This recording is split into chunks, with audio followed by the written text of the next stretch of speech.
Mark, can you hear me? Yes, I can hear you. Can you hear me? Sure can. Excellent. That's perfect.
Well, it looks like we now have 68 participants. Colleen, as far as you can see, are we, do you think we're probably ready to begin, or are we still waiting on some people to join from the waiting room? I think we have, let me just take a scan. Let's wait maybe 2 more minutes. Okay. I'm not sure we have quorum yet. Okay, that sounds good.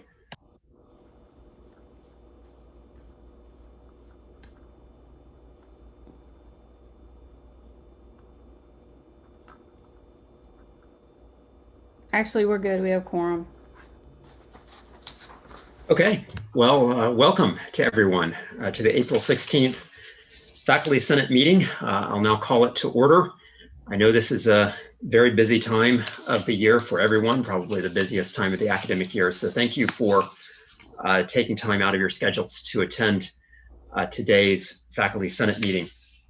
I may say more about this at the end of the meeting, but it looks almost certain that we will have a June 11th meeting. We'll need to discuss some items at that meeting that are coming in from the Rules Committee that will need to be approved by the Senate before the August General Faculty Meeting vote. So we will be coming back together again on June 11th via Zoom, but at least for this spring semester, this is the last meeting that we have before we adjourn for the summer. So at this point, we will go ahead and begin with the roll call. Colleen? Okay. Let me just check my email, see if nobody's. All right. Barber. Here. Barrett. Here. Boumanier. Here. Branyan. Here. Chong. Here. Corley.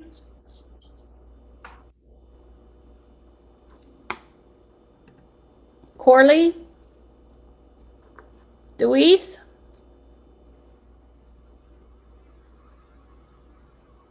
Elman. Here. Urban. Here. Fawcett. Here. Fuentes. Here. Galt. Here. Geyer. Here. Gordon. Here. Bluel for Graphius. Here. Wood for Green. Here. Hadley. Here. Hanson.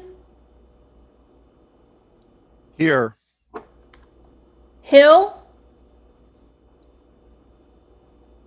Here. Hodges. Here. Ivory. Here. Harapasmino. Here. Hellison. Here. Kimbrell. Here. Nice. Here. Tweerazer for Koshkas, Here. Kramer, Here. Lu Yan Voon,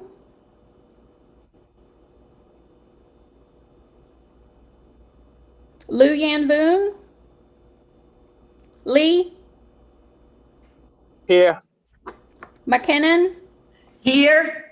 Gavin Lee from Bai, Yeah.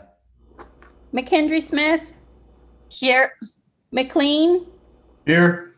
Nickel, Here. Ogletree,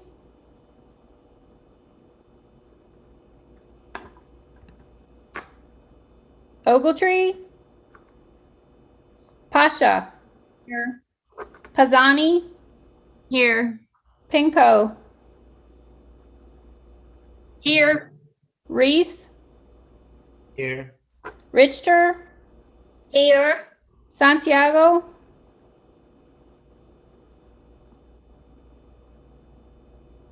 Santiago, Scullin, Here. Self, Here. Scott Meyer, Here. Snipes, Here. Sterling, Here. Swift, Here. Tawidi, Here. Van Valen, Here. Wadlington, Here. Wofford.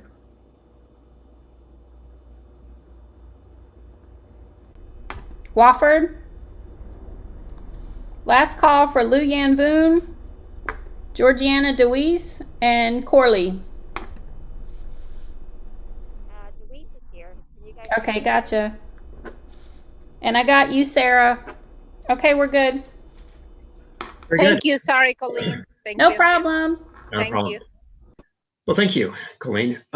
So we will now move to administrative reports, and I believe that President Kelly is here. So Dr. Kelly, if you would like to speak, the floor is yours.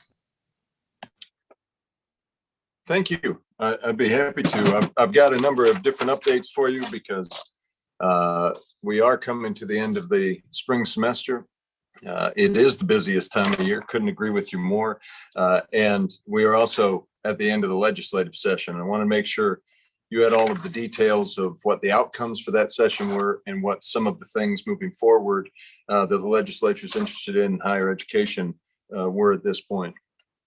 First, and I'll get to the budget components after this, there are two main outcomes that we need to be paying attention to for the University of West Georgia. The first is we successfully secured all of the money in the second phase for the renovation of humanities. Well, the design process has been going forward over the last few months, especially with the departments that are affected by that renovation. Securing the actual dollars to perform the renovation is what we've been working on at the state capitol. We successfully were able to secure those funds, so that renovation will be moving forward.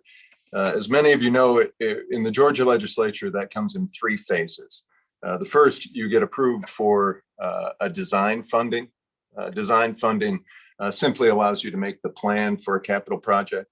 In the next year, as a separate budget issue, you fight for the dollars to actually perform the project. And then finally, FF&E, which is what we'll be working on for the humanities renovation next year. There's also one other outcome, specifically in the Senate, that I want to make you aware of. There was a lot of discussion in the Senate Higher Education Committee around fees and fee structure at universities. They were asking for information specifically related to fees and how many dollars are sitting in accounts at universities related to fees that they're collecting from students and how those dollars are being reinvested in students. And while the University of West Georgia was not the subject of the debate, at least the primary subject of the debate, the Senate has decided to do a study committee about university fee structures over the course of the summer. Raise that issue for you because any change to our fiscal environment is important. It's important for all of us to be attentive to. I've said many times before, and I have been hearing about it from legislators all year long about the questions they have. about how we're structured in higher education, what we produce, how we are funded. And fee structures are a key part of that environment and have been for a number of decades. In other states, they've made changes to those fee structures. And we're going to work very closely with the legislature and with the Senate to try to make certain that whatever the product of that study committee is, it's one that's beneficial for higher education in the state of Georgia. Additionally, the Board of Regents met earlier this week. They approved the budget for the USG. That means that each of the universities got their allocation for fiscal year 22. That's critical for us because we have, as we've been talking about all year, working on a structural deficit after the cuts of fiscal year 2021.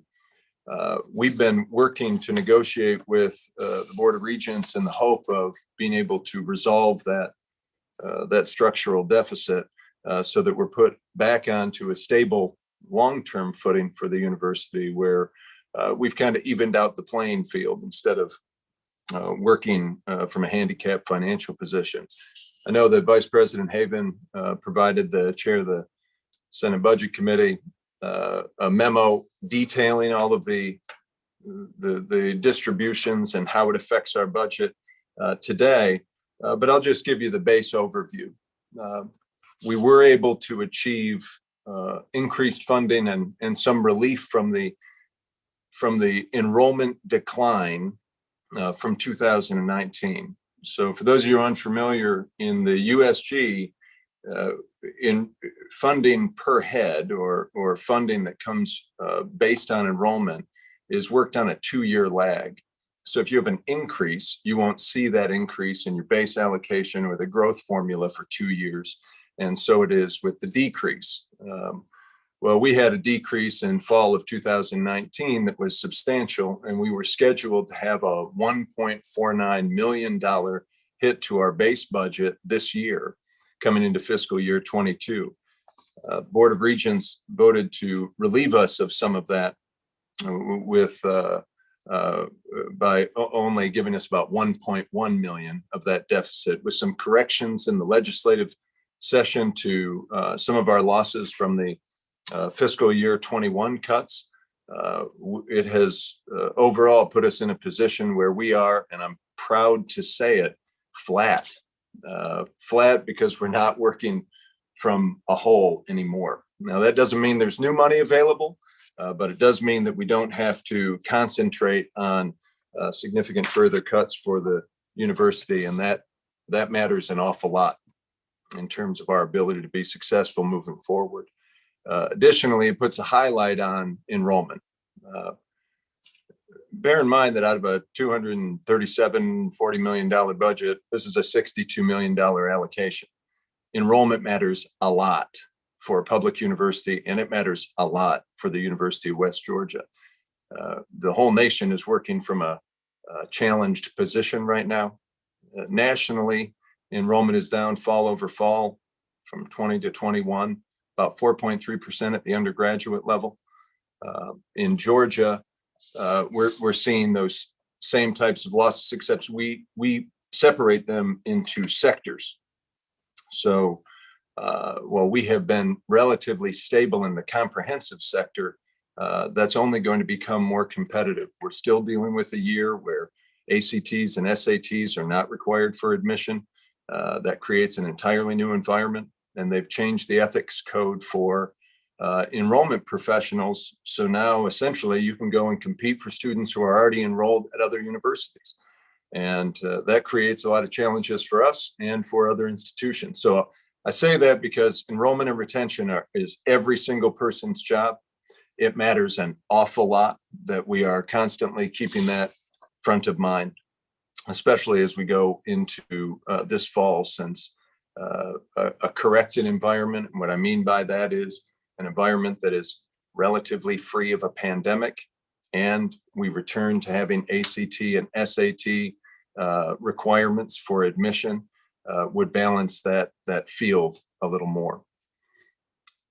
On other news, wanted to give you an update on the vaccination pod that we're hosting on campus. We have vaccinated, I believe, 1,200 members of the University of West Georgia community. We're just about to launch into another 1,200. And as we receive vaccine, we are going to continue to keep that pod open and try to push through and get as many people vaccinated as possible, because I think we all know that that's a critical part of us being able to overcome the pandemic. If you haven't taken advantage of that and you need any further information, that should be emailed to you on a regular basis. It's certainly available on the COVID portion of our website. And of course, health services can provide any further information and schedule information. Additionally, I wanted to update you on the subject of vaccinations with our fall return. I've been briefed by the chancellor, and all of the presidents in the state have met. The chancellor's ordered, just the way he did last summer, a group of presidents to work with USG officials to outline what fall rules would be, or conditions. Now that's going to be an ever-changing environment. My understanding is they're really tracking what the conditions for human beings engaging each other in public settings are going to be based on the CDC and the percentage of the general population in the state of Georgia and otherwise that is reaching herd immunity based on vaccination rates. Vaccination rates are increasing every day, but the CDC is changing their rules. Now, many of you saw that the governor of the state had put out a new executive order related to conditions for restaurants and other public settings for COVID-19. The USG has a unique set of rules that follow the executive order, but customize those to classroom environments and to the uniquenesses that come along with university environments, which is why the chancellor has a group of presidents working on that front. I don't have any more information about what fall will look like in terms of the specific conditions, but know that as we receive that information, I'm going to pass it along to the entire university community. Guidance will be forthcoming. I've been asked by a few people about an update on the chancellor search. I don't have much of an update on the chancellor search. It is ongoing. That's what we were briefed on earlier this week. And as many of you know, when you go through searches for leadership like that, we often don't get a lot of information until we come closer to a conclusion. As I get new information, I will pass that along to you as well. And finally, before I pass our time over to Dr. Preston, who I know has a number of updates on that are related to some of these items, we do have a new athletic director who will be reporting to work on Monday. Jason Carmichael, as I updated all of you a few weeks ago, is coming from California State University, East Bay. This will be his third stint as an athletic director in Division II. He is a really fantastic professional, wonderful professional, caring person. And I think the type of focus that he has on students and the student experience is going to enrich the University of West Georgia for a long time to come. With that, I will pass it along to Dr. Preston, and we'll take any questions that you have, if that's all right. Thank you, President Kelly. Good afternoon, everybody. Happy Friday. Hope you are having a great day. I'd like to give you a couple of updates from academic affairs. First of which is to say thank you for getting us this far in the semester and looking forward to commencement on May 15th, celebrating our students. As President Kelly indicated, this is a very busy time of the semester and the year. And just want to again affirm the value of the faculty and the work that you all do to support students. So that is absolutely paramount at the university. I'd like to give an update on the searches and thank the people who've been participating this week and last week for the 2 dean searches that we're conducting. Those committees are moving that forward, and appreciate all of the input that we received last week and also this week and into next. Those of you that are engaging with these candidates, we value that feedback, so please continue to do that. Also, you saw the announcement last week, early this week, about the searches for the vice provost, who will be, that's chaired by Dr. Kimbrell, and the vice president for innovation and research, chaired by Dr. Drake. So those applications will be coming in, and we will have the on-campus interviews. And we will include, just as we did last week and this week, we will include virtual options for people who need to be remote. So appreciate your involvement throughout those searches. Also like to update you on spring enrollment, to echo President Kelly's comments that it is all of our responsibilities to create a space and encourage students to not only come here, but to also retain those students. The enrollment numbers for spring 2021 over 2020, credit hour production is down by just over 4% year over year. Overall enrollment is down by just under 1%, but graduate enrollment is up by nearly 9% at West Georgia year over year. So typical, as we've seen in past semesters, we've got growth in graduate and slight decline in undergraduate, working very diligently and appreciate all of the contributions that you and the colleges and schools are making with enrollment management in those recruitment efforts, and looking to have a robust fall semester and growth in enrollment and credit hour production going forward. One indication of that is you've seen the campaign online, the emphasis on utilizing summer enrollment to help students make progression towards graduation. That's students who are either remediating, taking classes again, or are getting ahead. Summer is an important aspect to that, in particular in driving towards a timely graduation. As of a week ago, our summer enrollment was up by 3.6% year over year. So we're already seeing more interest in students and taking more classes. And my message across academic affairs has been, as we see interest and as students are enrolling in these courses, we will add new sections if necessary and make sure that every student who wants to be in our classes in summer has that opportunity. An update, I know that the Faculty Senate had a discussion about the policy concerning professional memberships at the last meeting. I know that I met with a group of representatives. John Haven and I met with them on Thursday of last week, on the 8th. This is policy 3002, and I'll leave it to Dr. Williams if he has already shared my comments, but in that meeting, we were able to come to consensus and improve the language about that policy to be as flexible as possible. My commitment is I see professional development focused on the improvement of the institution. And so that is a vital part of supporting our academic programs, maintaining that currency and relevance that are part of our strategic goals. So that revised version will be coming back for comment, and I look forward to hearing faculty comment on that. I'll leave it to Dr. Williams to comment further on that, but just wanted to convey my support for utilizing professional development as well as memberships and conference travel to make sure that our faculty have access and are bringing that currency and continuing the excellence at West Georgia.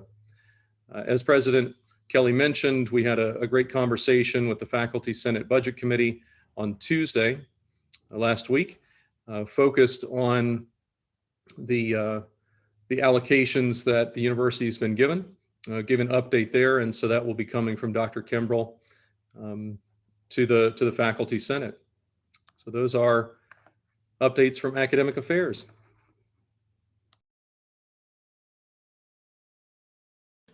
Yes, thank you, Dr. Preston. And yes, I did email the Faculty Senate the evening, I guess, of our meeting, which I was very grateful for. I think it was a productive meeting. And just to reiterate for everyone's benefit, what you said in the follow-up email there, I think you designed this for public dissemination, so I'll just read it.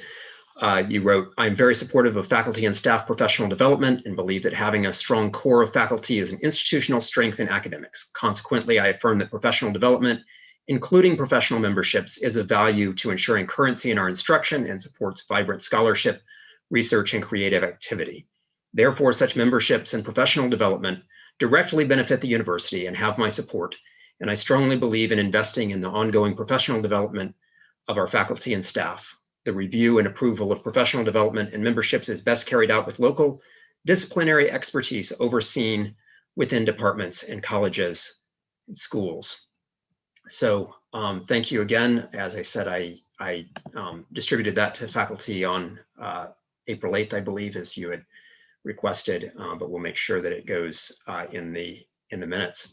So thank you for your remarks. I think people probably have a few questions, I would guess, for either you or the president.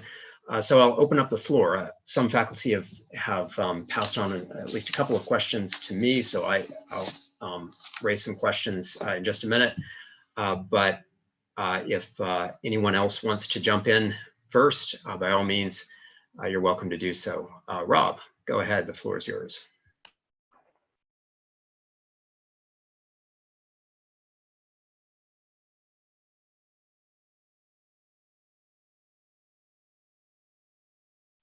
Hi, Dan, this is Rob Kilpatrick.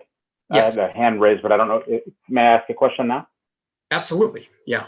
Okay, thank you. And thank you, Dr. Kelly and Dr. Preston, for these valuable updates. It's really useful to get all that information.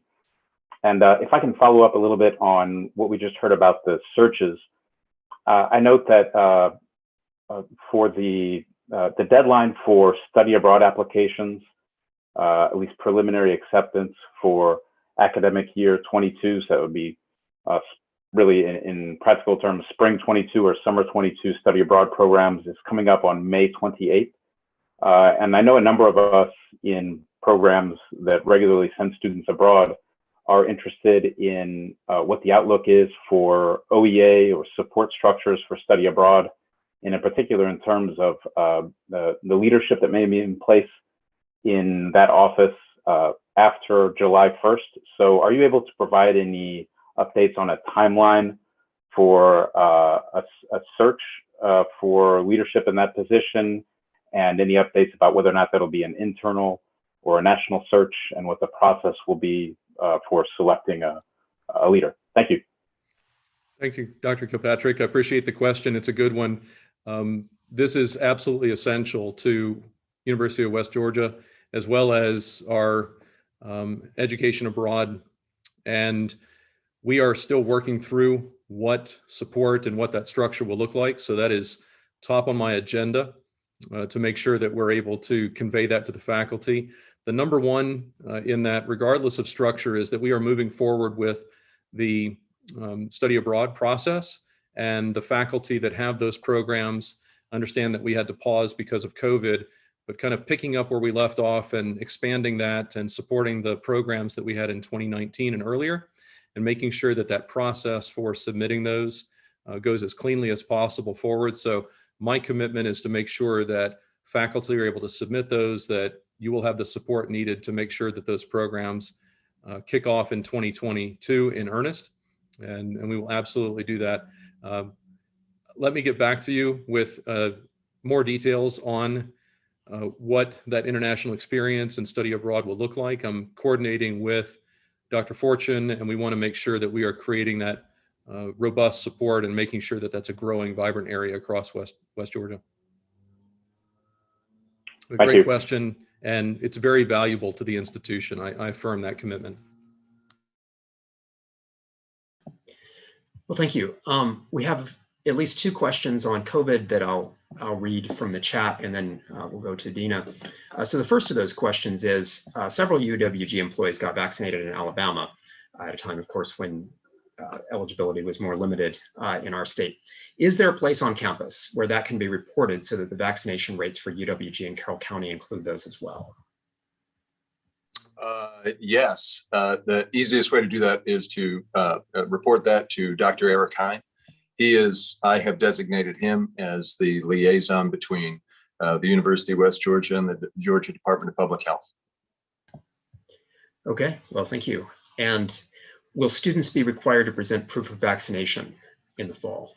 It's a great question. One that's had a lot of discussion all around the country. As I think all of you know, we will follow USG guidelines on that front, and we do not have those guidelines yet. I expect that to come out of the group of the working group of presidents and USG officials in the coming weeks. Thank you. Dina. Hello, and thank you for your time today. My question is for Dr. Preston. I know that we've been informed there'll be some changes to the graduate assistantship procedures in terms of centralization in the colleges. I wonder if you could talk more about that.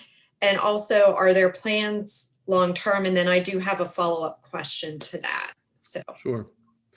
Thank you. So the most significant change probably going into fiscal year 22 is that the funding for those graduate assistantships is being centralized into the graduate school rather than treating them as personnel dollars within the departments and the colleges, making sure that we've got a central pool of funds to support graduate assistantships. So my commitment was to making sure that all of the dollars that have been committed to graduate assistantships heretofore remain in that fund. So we're not looking to decrease the assistantships in any way. In fact, I'd like to see that enhanced. So I have charged Dr. Ziegler with looking at the processes by which graduate assistantships are reviewed and awarded. Namely, one of the, if I understand the form properly, it's also to comment on the outcomes and the support that faculty receive and the programs receive by the assistantships, in addition to the benefit to the student. And so making sure that faculty, their scholarship, their creative activity is also moved forward. Beyond that, at this point, it's a funding, kind of tracking the funds and simplifying the accounting. Beyond that, the process for awards and where the awards are going has not changed. And kind of getting a bit of a background, I see a lot of budget amendments moving from Fund A to Fund B to support graduate assistantships. And so this should simplify that considerably, saving our staff, our budget managers, considerable time in that. But the starting point was making sure that we have the same number of GAs and then expanding that over time. You said you had a second question? Yes, there was a follow-up. So that helps to know that it's not decreasing the number. In terms of, are there any I'm thinking of this as a graduate program coordinator as well. I know all of my graduate assistantships for my program are actually either supervised in the Division of Academic Affairs or in Student Affairs and Enrollment Management.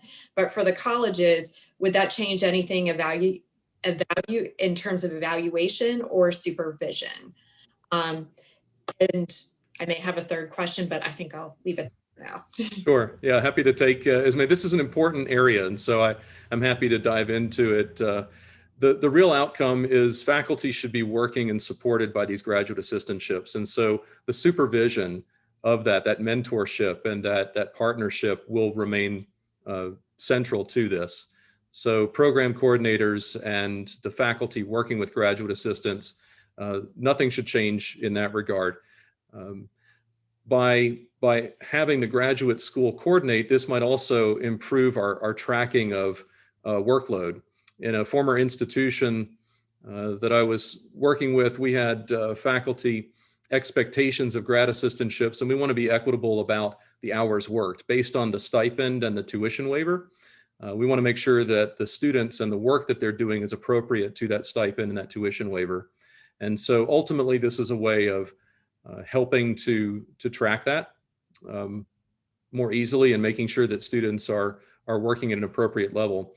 And people hearing that might think, too much, too little. It goes both ways, right? I want to make sure that we're in compliance with labor laws and making sure that our graduate assistantships are doing the work appropriate for the support that they're getting. But core to all of that is that mentor relationship. I myself, and I would guess everyone on this call, had that kind of experience as a grad student working with a faculty mentor. So that's the goal, that's the key, to continue to support that. And we'll take a third part of that if you've got it. The third part and the last part too is, I know is, will the Dean for the Graduate Schools, Toby Ziegler, I know he's ex officio member for our Graduate Programs Committee. I know information will be communicated through the deans and down through the colleges, but is there any openness and or coordination to, like, especially if it's related to policy, involving the graduate program committee in these discussions. Yeah, absolutely. Any changes to the process of graduate assistantships, the criteria, the allocation of these, all of those grad program and the faculty will be involved in those discussions. We're not going to establish policy without coming to consensus and making sure that people have an option to make comment and to influence that. So my recommendation to Dr. Ziegler was to reach out first to the deans and help build understanding, and then work with those grad program coordinators. A robust graduate school should have those graduate faculty contributing to establishing those policies, and likely in the future, reviewing those grad assistantships and making allocations across the university. That's not a provost decision. That's really not a graduate dean position. That should be the faculty reviewing and making recommendations on those awards, having an active part in that. Great, thank you. Those are all the questions I have. Thank you. I think you had a follow-up to this topic. Yes, thank you. Thanks, Dr. Preston, for taking these questions. I'm also really interested in graduate program development as head of graduate studies in English. And I was wondering, as we think about enrollment and viability of programs and how programs are being funded, supported, and so forth, how are you considering assistantships being awarded to certain programs, students in those programs? How are you thinking of those vis-a-vis enrollment? And I'm specifically thinking there of assistantships that have tuition waivers and also stipends attached to them, as they usually do. And so are these somehow then perhaps not counted for program viability or enrollment if these students in fact may actually not be paying tuition during their program? So I guess my question then is, as we look at numbers, enrollment numbers, how do graduate assistantships and students who hold them, how do they play into our count and our data assessment? Yeah, thank you, Dr. Urban. And I appreciate your email highlighting the MA in English. Thank you. I think that's a great example of highlighting some of the excellence in our graduate programs. And so to your email and your question, it's not always just about the numbers, right? If you look at graduate as a percentage, College of Education has nearly 80% of our number of our graduate students. Those positions and grad assistantships should be allocated, specifically to your question, perhaps also as a means to recruit students into programs. And so that's an aspect of that. Yes, at the end of the day, we have a responsibility of generating credit hours and revenue from that.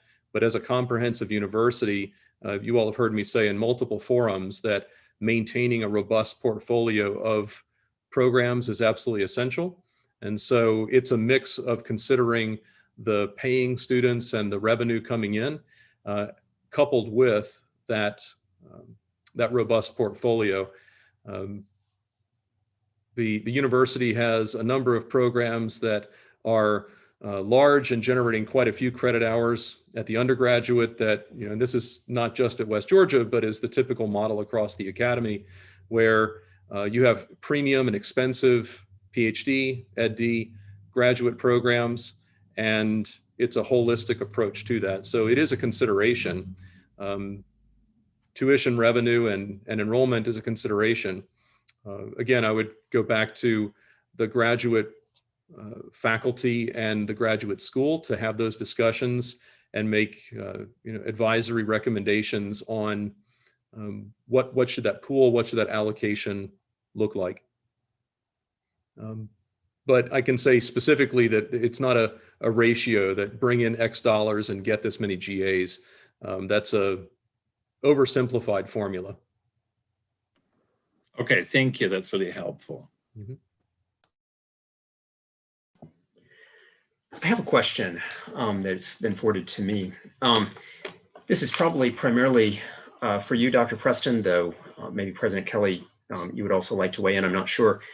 On April 6th, as you know, Dr. Preston, President Kelly sent you a memo saying that there will need to be a comprehensive analysis of programs within the Division of Academic Affairs during fiscal year 22. This, of course, stems from the strategic plan calling for a significant focus on ensuring the relevance of our institution, as the first line of the memo says. And there's then about 2 pages of detail, which of course I'm not going to read in their entirety, but among the things that this calls for will be continuous market analysis. And it also says, I quote, "I believe you will find that external expert assistance will be needed to appropriately assess certain programs." So this, of course, was something that was shared with the deans and then the chairs and then in some departments, program coordinators who've passed it on to faculty. So I think a number of faculty, not all faculty, but a number of faculty have been made aware of this memo this week. And I think that's led to some questions as to what we can expect going forward into the next academic year. What exactly is this going to look like? So some of the questions that have been passed along to me or that I have concerning this include the first one, is this something that other USG institutions are also doing this year? And is it something that was required by the USG, or is this something that arises from our own strategic plan? Is it a UWG specific initiative?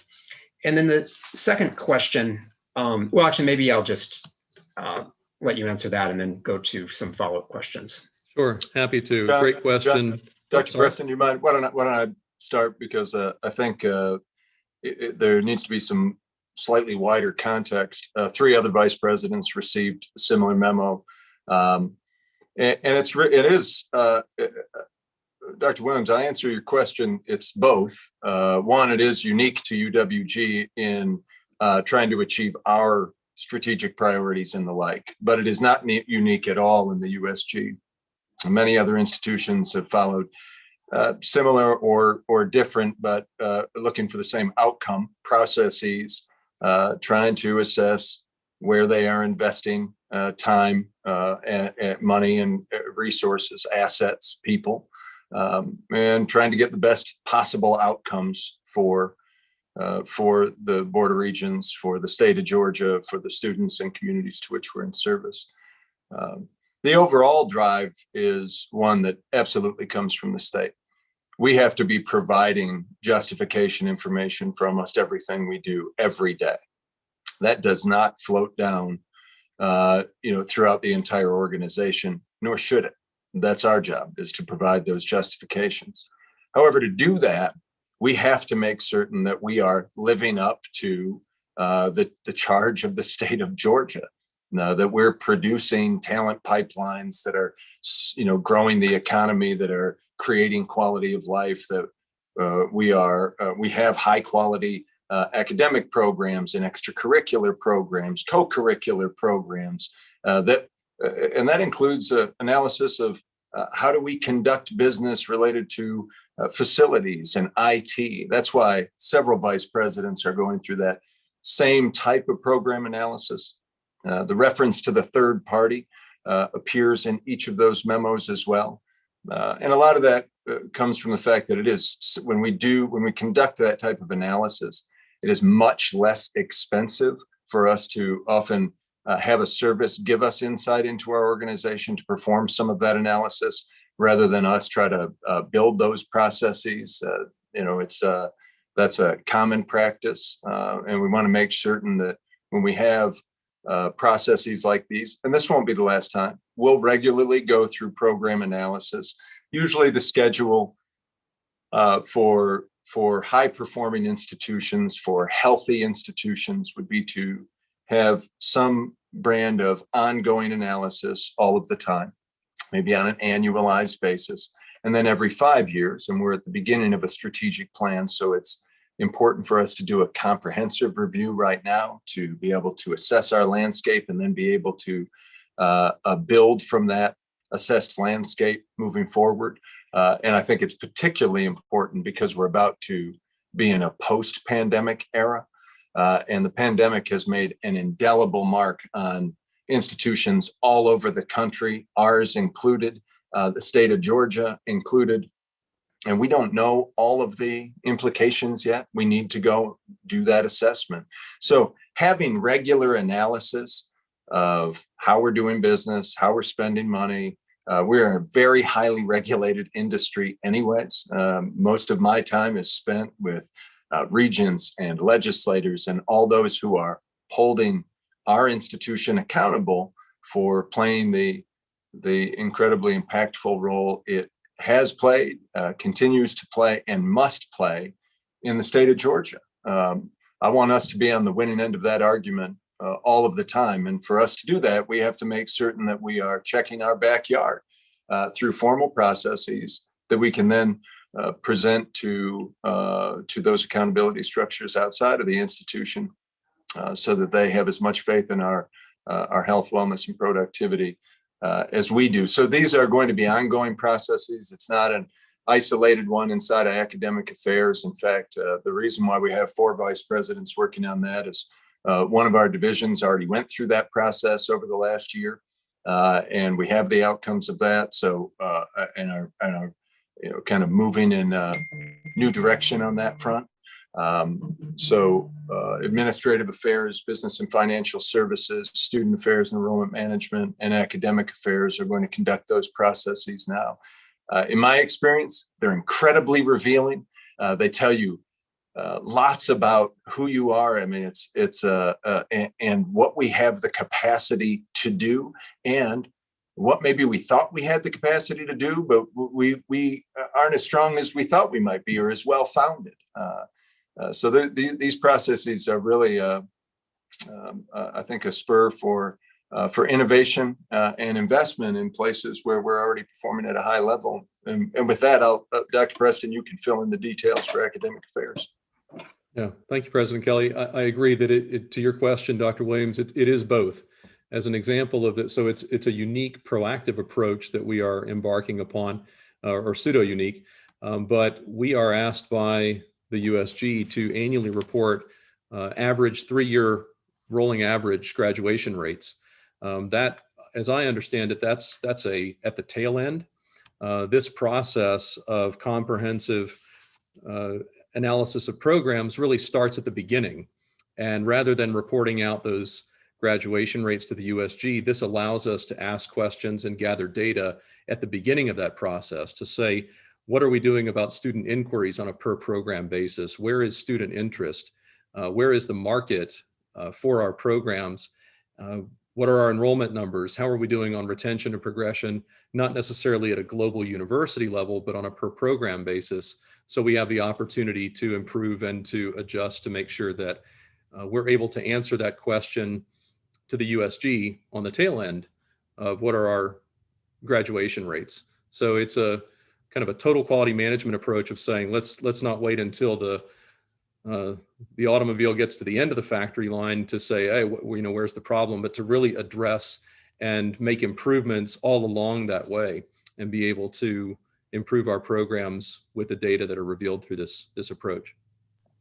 Yeah, that was very helpful. Thank you. So I guess with this, I assume that we can expect to start seeing some sort of review along these lines in the fall, and this would then continue through the spring, I believe, most likely. So I was wondering if you could say more about what we can expect, especially at the faculty level, in this process. If there's external expert assistance, does that mean an outside consultant or consulting firm coming in and looking at some of this data? Will faculty be asked to generate reports, or is this something that's going to be going on really behind the scenes, where a firm would look at some numbers that maybe are reported directly from the provost's office? Or I guess there are so many questions along these lines that some faculty have. I was wondering if you might be able to tell us a little bit more about what this would look like.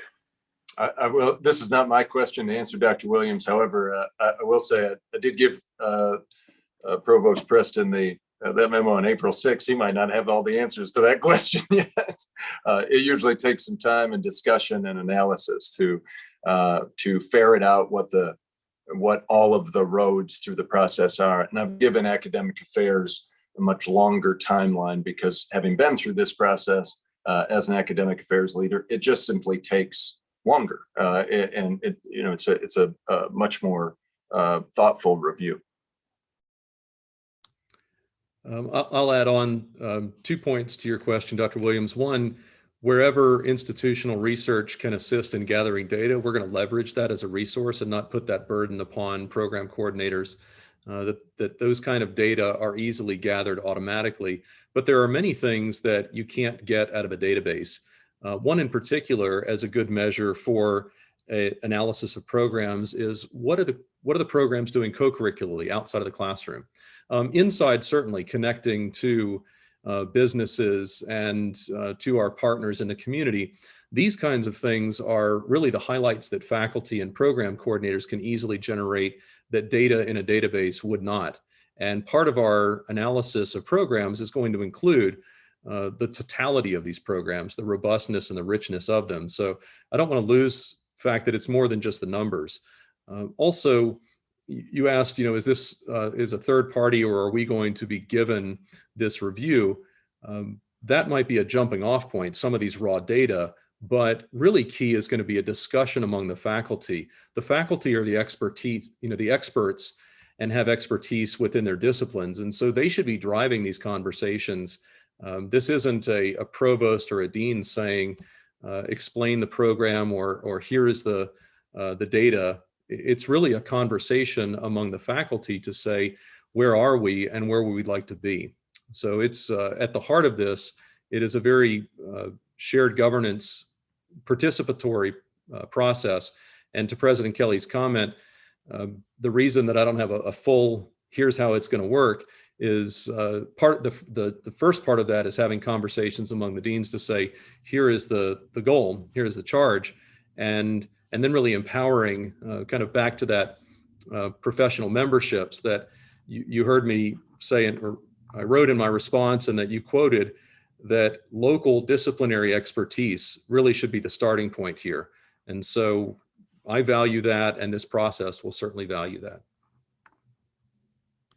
Yeah, that's certainly encouraging to hear. So thank you. Yeah, in particular, I guess, near the end of that memo, President Kelly said that he's hopeful that this analysis would result in, quote, insight into existing programs and recommendations or action plans related to program revisions, new program development, and or reconstitution of resources.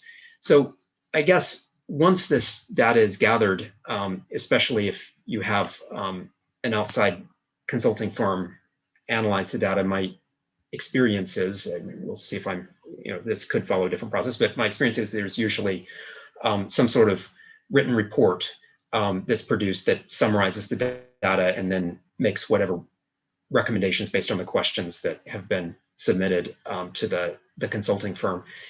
And so based on that, I assume there would then be conversations about those very things, that is program revisions, new program development, reallocation of resources.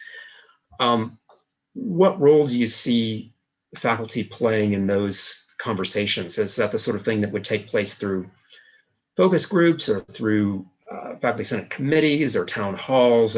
Maybe this is, we're talking several months into the future, maybe plans for that haven't really been established yet, but I guess the question would be what seat at the table would faculty have, so to speak, in especially conversations that concern their program revisions or reconstitution of resources that may affect programs they're directly familiar with. Yeah, I think again, I'll answer the parts that are probably appropriate for me, and then Dr. Preston will, and I think he's already said those details will, get worked out over time. Generally speaking, when we do this type of look, it really goes down to the most local level possible. So let's say it's the program level, and I know I offer a definition of program, but those who are responsible for those activities. So let's say it's a academic department or academic program. When we sit, I very much believe that when well-educated people like those who work for universities receive information, data that they can work with, we tend to use that data. And so the first part of a recommendation might be recommendations that do come from some sort of data analytics. But what you do with that is a separate set of recommendations to be developed. What actions we take, how do we develop a new program? You know, a new program doesn't come from a consultant, it doesn't come from me. A new program bubbles up from expertise, or we decide that that's the direction we want to go as a university, and we have to go and get that expertise to develop the program. You know, we know already that the national landscape is asking more of higher education, right? And we know that higher education has for hundreds of years delivered great outcomes for human beings and human communities. But with those changing expectations, the question for us then becomes, well, how do we adapt? How do we re-articulate that value proposition? How do we change so that we can continue to deliver those transformative outcomes, but do it in ways that people question them less, right?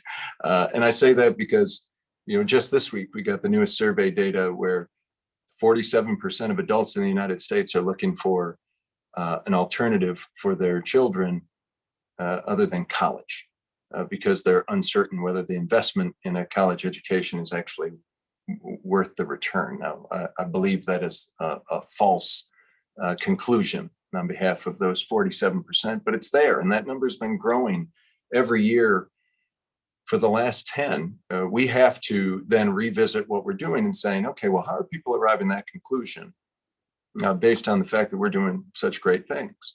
And that's really for subject matter experts to answer, to try to chart a new course or reshape, tinker with, and sometimes totally innovate or invent. We've got a lot of intellectual capital. That intellectual capital can be invested in a wide variety of ways. And program analysis asks us as an institution in kind of every space to question what we're doing, make certain that it's the right thing. And if it's not, how do we get to a better product or a better program?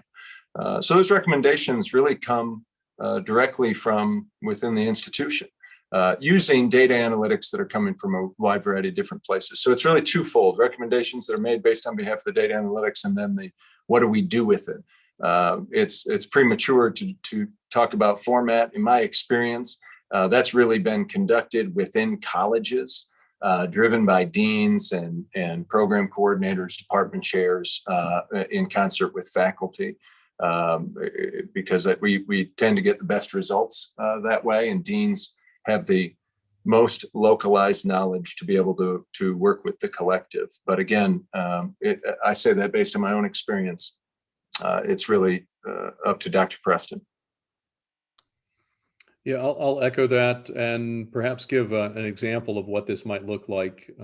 It's not, you know, enrollment and so forth will be factors in this, but student success rates, right? Graduation progression is absolutely key as well. And recent example from an academic, I'm going to put on my computer science hat for a second here and say discipline, from my discipline, previous institution, looking at student success rates in the first two courses. And so the analysis of the program in that example was focused on student success in first year and setting students up for progression and graduation. So the recommendation came out, we need to make a change in the DFW rate and have a positive impact there. And the recommendation was to allocate new resources focused on those first year courses. And the cascading effect was that it allowed existing faculty to focus more on their scholarship, research, and creative activity, which had a bonus of increasing the number of publications, the number of grants, and so forth. So it's really holistically looking at a program, not only as an academic program, but anything we can really tie a bow around and say, here is an area that has resources and outcomes, and how can we make those resources deliver the best outcomes possible, and how can we create any changes, creatively create changes, again, through that participatory approach with that disciplinary expertise to do continuous improvement. Yeah, well, thank you. Yeah, just, I guess, final follow-up question on this would be, what can faculty expect in terms of a timeline of communications on this? So do you have in mind, say, deans communicating some sort of plan for this sort of analysis early in the fall, or do you intend to issue some sort of more comprehensive guideline that would apply across academic affairs to all colleges and programs sometime, I guess, end of the semester, or should we expect something very localized? I guess what should we expect for communication on this? Yeah, within that letter, the charge was to complete by end of third quarter of FY22. So that gives us really a calendar year, give or take. So I'm mindful that summer is a different environment. We want to make sure that this is as inclusive and participatory as possible. So we will likely across the next month set up and create some understanding and some framework, utilize the summer to make some progress and do some of that initial data gathering, and then kick this off in earnest with very vibrant conversations across the colleges and the programs throughout the fall and the spring. Well, thank you. Yeah. I know President Kelly spoke about the budget, and I wanted to give any faculty who want to ask about the budget a chance to ask about that. Of course, you're welcome to ask about other things too. But President Kelly, you alluded to Vice President John Haven's communication. So I've asked Colleen to just share that, since that was addressed to a faculty senate chair, and I think meant for more widespread distribution. And so this gives just a really quick outline, thank you, Colleen, of how various monies are being allocated. And I know if you're like me, you probably need some time to absorb a memo like this. It's hard to just, maybe the accountants and economists are in a different situation, but at least for me, usually it takes me a little bit of time to kind of go through even a short email like this and to begin to think more carefully about the different categories.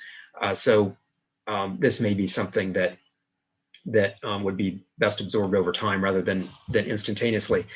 But I want to nevertheless open up one last call for questions for the provost and president, for anyone who would like to ask a question about budget in particular, though if there's another topic that we haven't covered today that you would like to ask about, by all means, feel free to raise your hand. So yes, Kathy. Sorry. Go ahead.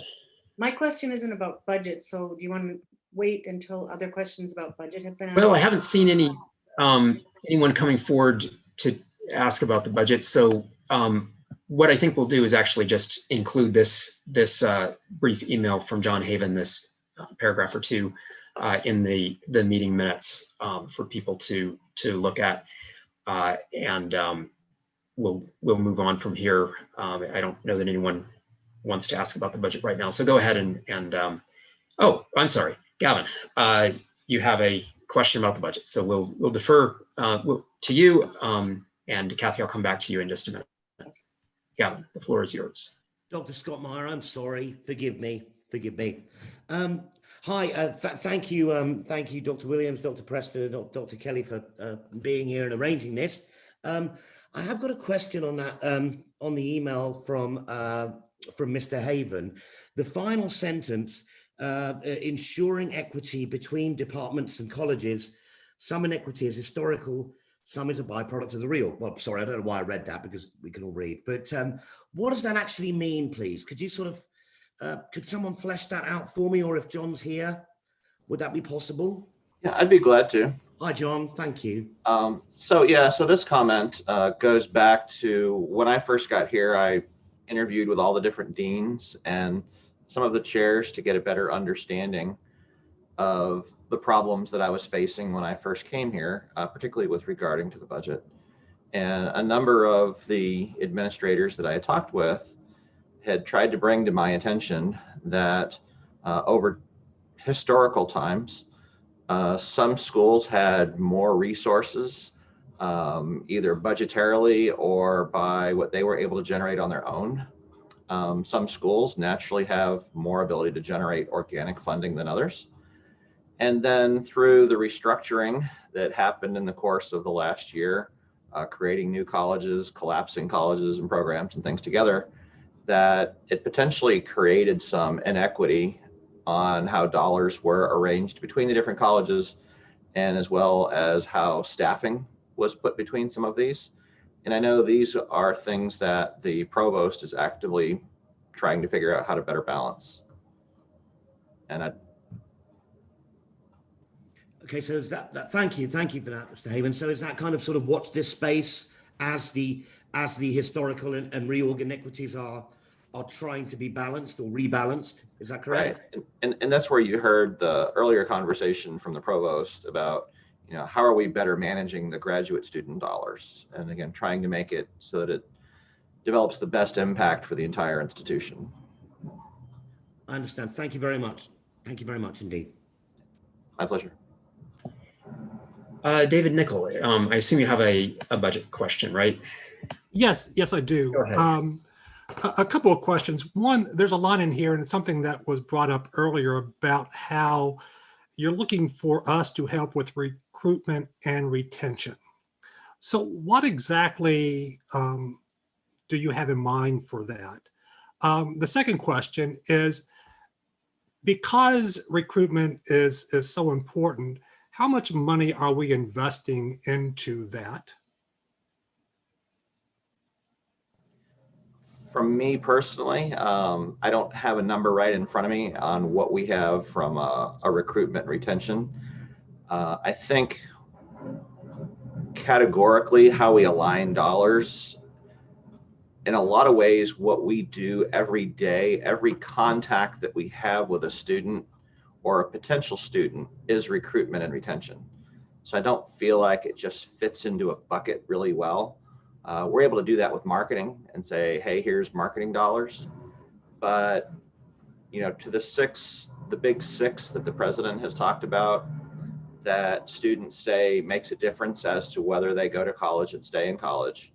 I've taken those same 6 points and brought those to my staff and said, you know, every opportunity that you have to connect with a student, every time you point them in the right direction, you guide them through a choice, you make them feel valued, you make them feel like they made the right choice to be here.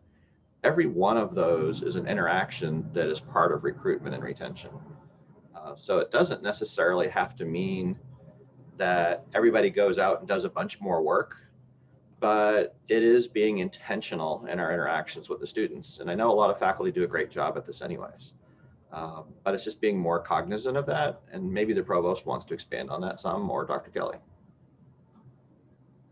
Yeah, I'll agree with Mr. Haven and say, you know, everything we do is a way to improve the relationship with a potential student or with a current student.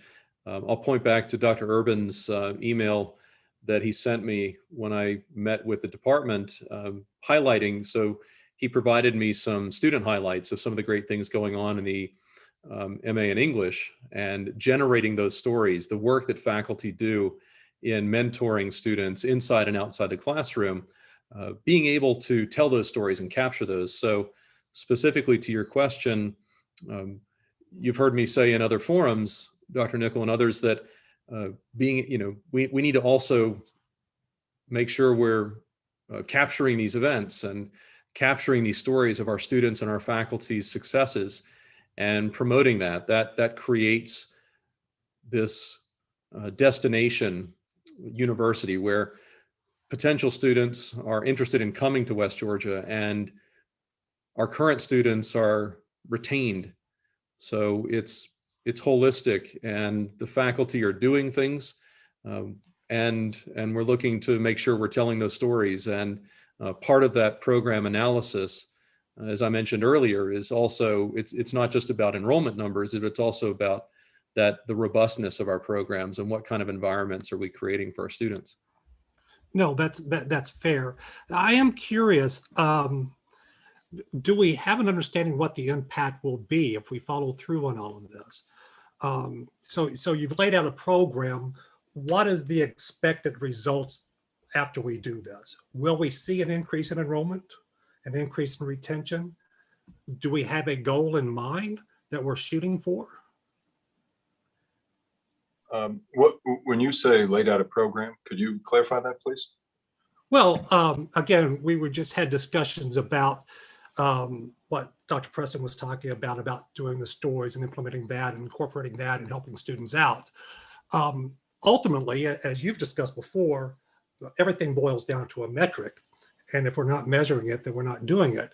What are those metrics? What are we shooting for? And how do the activities that we've just discussed help us get there? Yeah, that's the metrics piece. Again, I've communicated with the campus community. We are just finishing that scorecard process, so we should be done with that this month, Okay. and then we'll share that out. But you've got different divisions working on those scorecards right now. Those metrics will be very clear in terms of measuring undergraduate and graduate enrollment. And bear in mind, that's different. We are a university that's grown tremendously in the graduate space and really hasn't adapted to that in many ways when you look at how we're investing resources. Undergraduate students who live on campus, and Dr. Nickel, I know you and I've talked about that before, that is a different level of consumer than an online student taking one class. And we have to be cognizant of that. That's what the pandemic really laid bare for, not just for us, but for most institutions in the United States that have various student segments. When you have a large residential population and that population gets culled quickly, the complex financial realities of public universities get challenged very quickly. Remember that all of our auxiliaries are based on public bonds where we've invested to capitalize housing, and that those bonds are only able to be paid if we have a certain occupancy in housing. Same goes for restaurants and the post offices and publications and printing and all of that. So we have to be managing our segments of the student population and be targeting different student populations. Right now, we're going through a deep audit on that front. Okay. Because UWG has been really focusing in on recruiting and investing in recruiting high school seniors. Every university in the country is essentially running the same functions when it comes to enrollment. We have to do marketing and public relations. There's outreach. There's admissions counselors and all of those things that come along with it. So we're putting together that holistic program because it can't just be about how good your advertisement is. It has to be about how rich the experience is, the connection is, and we're in a hyper-competitive environment. When I say hyper-competitive, I mean higher education is competitive because let's say that enrollment cliff that was coming in 2026 just arrived. Mm-hmm. And I say it just arrived because when you lose 4.3 of your undergraduate population in 2020 to 2021, when that was naturally going to drop off because of low birth rates 18 years ago or 20 years ago in 2026, then we just hit the enrollment cliff. And then at the same time, you have the ability to go and recruit students from other universities, which other universities are going to be more well-resourced than we are to accomplish that. So if the question is where does everybody play into that? I thought John Haven did a nice job of answering that question. It's every experience, because we can turn off a student very quickly and they have a lot of other options. They have a lot of other places they can go. And in the Atlanta metropolitan area, they can go somewhere else pretty fast. So we're looking very closely at our entire enrollment scheme. I'm not confident right now that we have all of the right mix of strategies and the like. I am confident that we will get there and that's just going to be an ongoing improvement process. It's going to be one where, just like the USG, we're compared to other institutions. And then in terms of the specific metric, where do we want to land? That is in part a decision that we can make as an institution. It's in part one that the USG has to participate in as well, right? Because they have bear in mind that the Board of Regents really outlines and approves those goals. So if, I said, hey, we want to be 50,000 students, the Board of Regents might just say, no, you're not. And then we reset those goals. So we can't get to a specific number right now. And I say that because it would just be a false claim.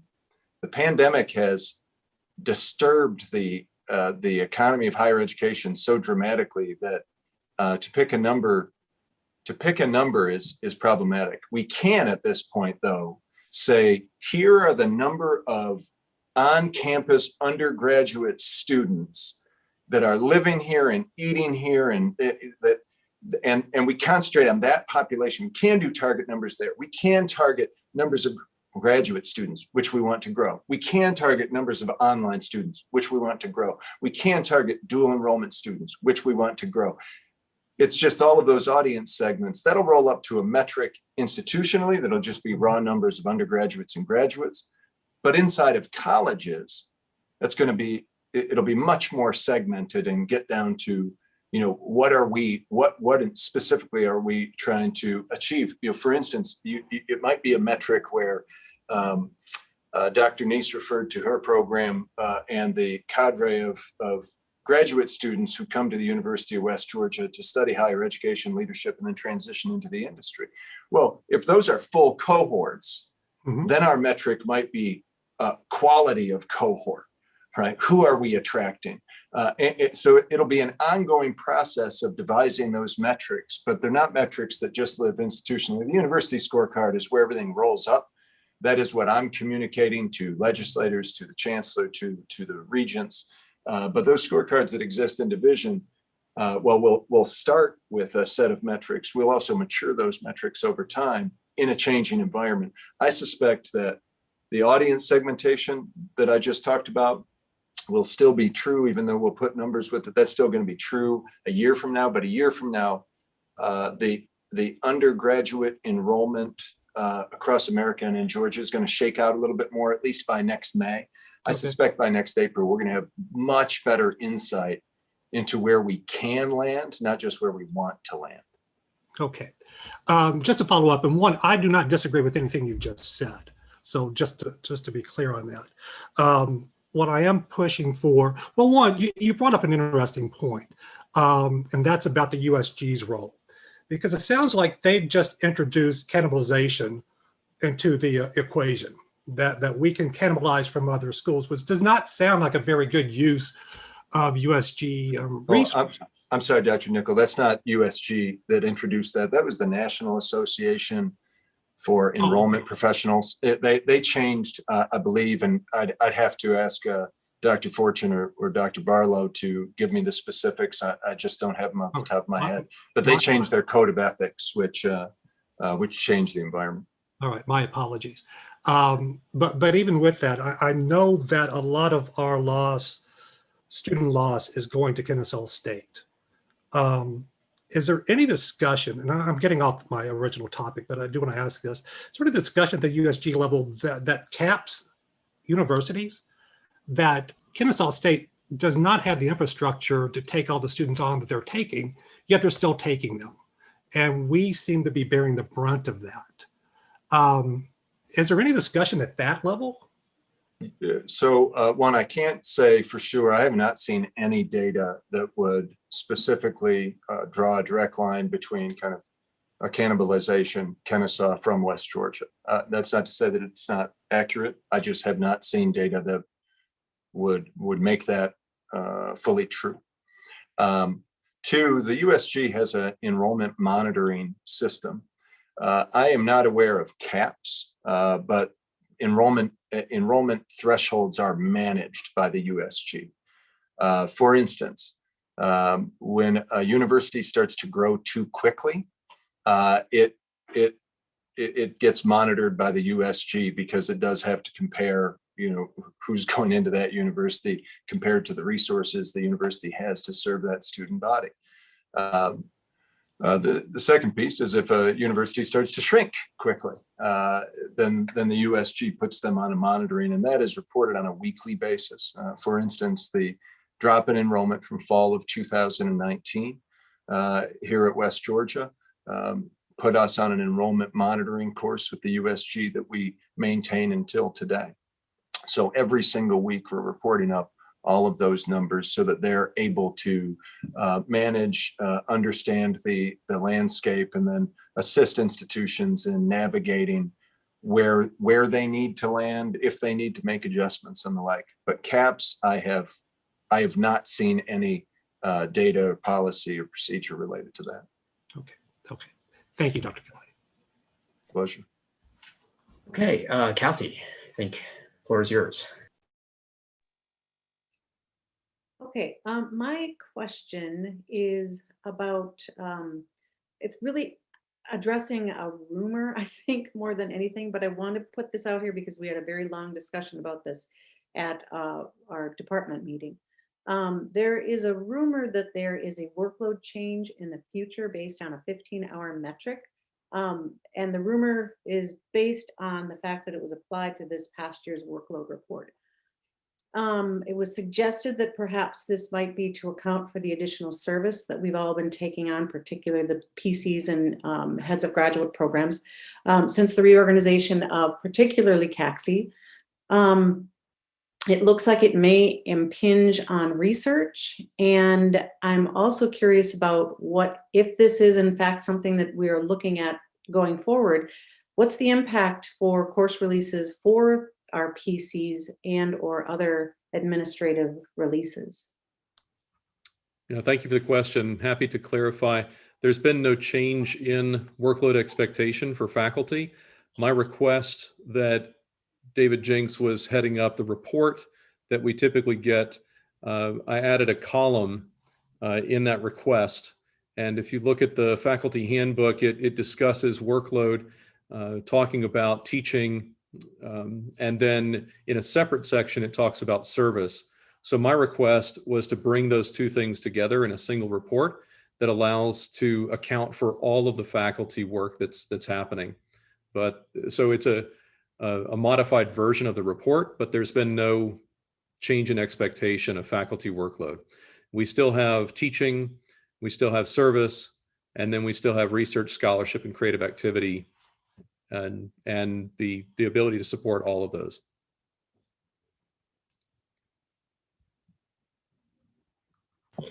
Okay, Patrick. Okay.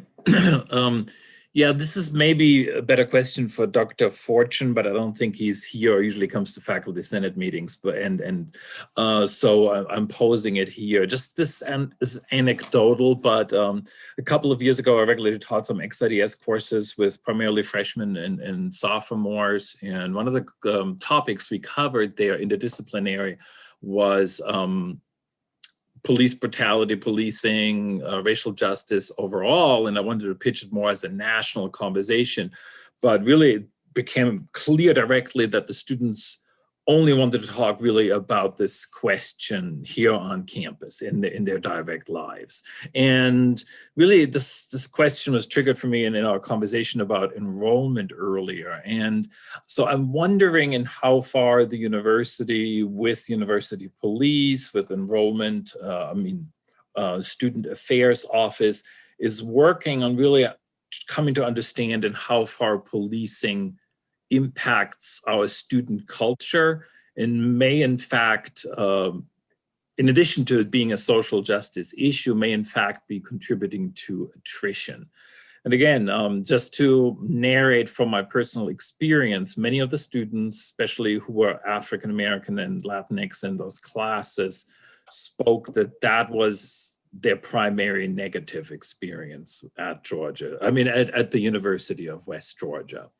And so I'm concerned with that, especially also it's really fresh on my mind with the events in the last couple of weeks nationwide, and how far the university can really be proactive about listening to student voices and really showing a commitment to addressing those problems when it comes to social justice and student culture for our non-white students in particular. Yeah, I will take that question because Dr. Fortune and I have been working closely on that very subject. And I heard the same thing when I came to the university for the first time. I think my second meeting on campus was with a group of students, and that was the second topic that came up right after hello. So let's just, well, we're going to look at it broadly and then look at it in the future. One, I think everything has the potential to contribute to attrition and contribute to success, everything. I think this is a really important one because students' holistic experience at the University of West Georgia is not just defined by what happens on campus. It is defined by their experience in Carrollton, in Carroll County, in the surrounding counties, all of those. So I'm going to kind of go through the list of things that we have done, that we are doing, and I'm sat with a group of faculty and staff recently talking about these very subjects, and it's work that's just not going to be done. I don't know if it's ever going to be done, but we have lots of work to do in America and lots of work to do here. First, university police report directly to me now. They have a dotted line to Dr. Fortune. We spend a substantial amount of time making certain that the UWG police fall into the category of guardian for students, and that students feel that. I asked Chief Watson to make certain that officers are going out and very intentionally trying to nurture and create relationships. And we've got a lot of officers who are doing good work on that front. And I've sat down with a couple thousand students over the course of the last year. We've had a lot of discussion on this front in many different student segments. You know, sometimes it's an athletic team, sometimes it's a student organization. And I often hear that campus police are not really at the root of that, right? It's external forces. So every month I meet with the chief of police in Carrollton, along with the sheriff. We make certain, along with Chief Watson and Dr. Fortune, and we have a variety of others there as well. And we talk about these very issues. It's not just top of mind for me. It's top of mind for the mayor. It's top of mind for chair of the county council. We're all talking about these things together, trying to navigate to better results in a complicated environment. Dr. Fortune and I are regularly meeting with different student organizations, but especially those student organizations that are rooted in identity. We're doing kind of regular roundtable meetings so that we get a chance to have more in-depth discussion about their experience. And it's, I know policing kind of takes the forefront, but it's more than that. There are many more dimensions when we start to kind of peel back the onion of people's lived experience, and we're trying to get at the root of that and then manage whatever we can control, whatever we can reshape or redevelop. We're working to do that, and that's the product of a lot of those discussions. The next piece of that is we have to be regularly conducting climate surveys so that we're able, and that has to be done in kind of two levels. One, broadly, which is just best practice in an organization like this, but also with certain student segments, because there are certain student segments that are having particular experiences, and I can say artists and athletes, right? They engage the university in a different way. And it's important for us to target some of that feedback on a regular basis from those student segments so that then we're able to go and take action. The larger dimension is this. I sat and had this exact conversation with groups of community leaders over the last 2 months, even in the last week.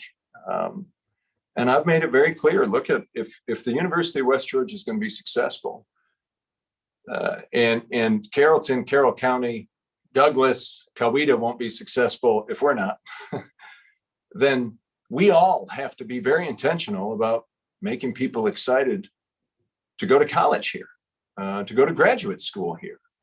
A lot of the strategic plan is rooted right toward that. And I serve as a member of the Chamber of Commerce for the Chamber of Commerce of Georgia. I serve as a member for Douglas County and here in Carroll County.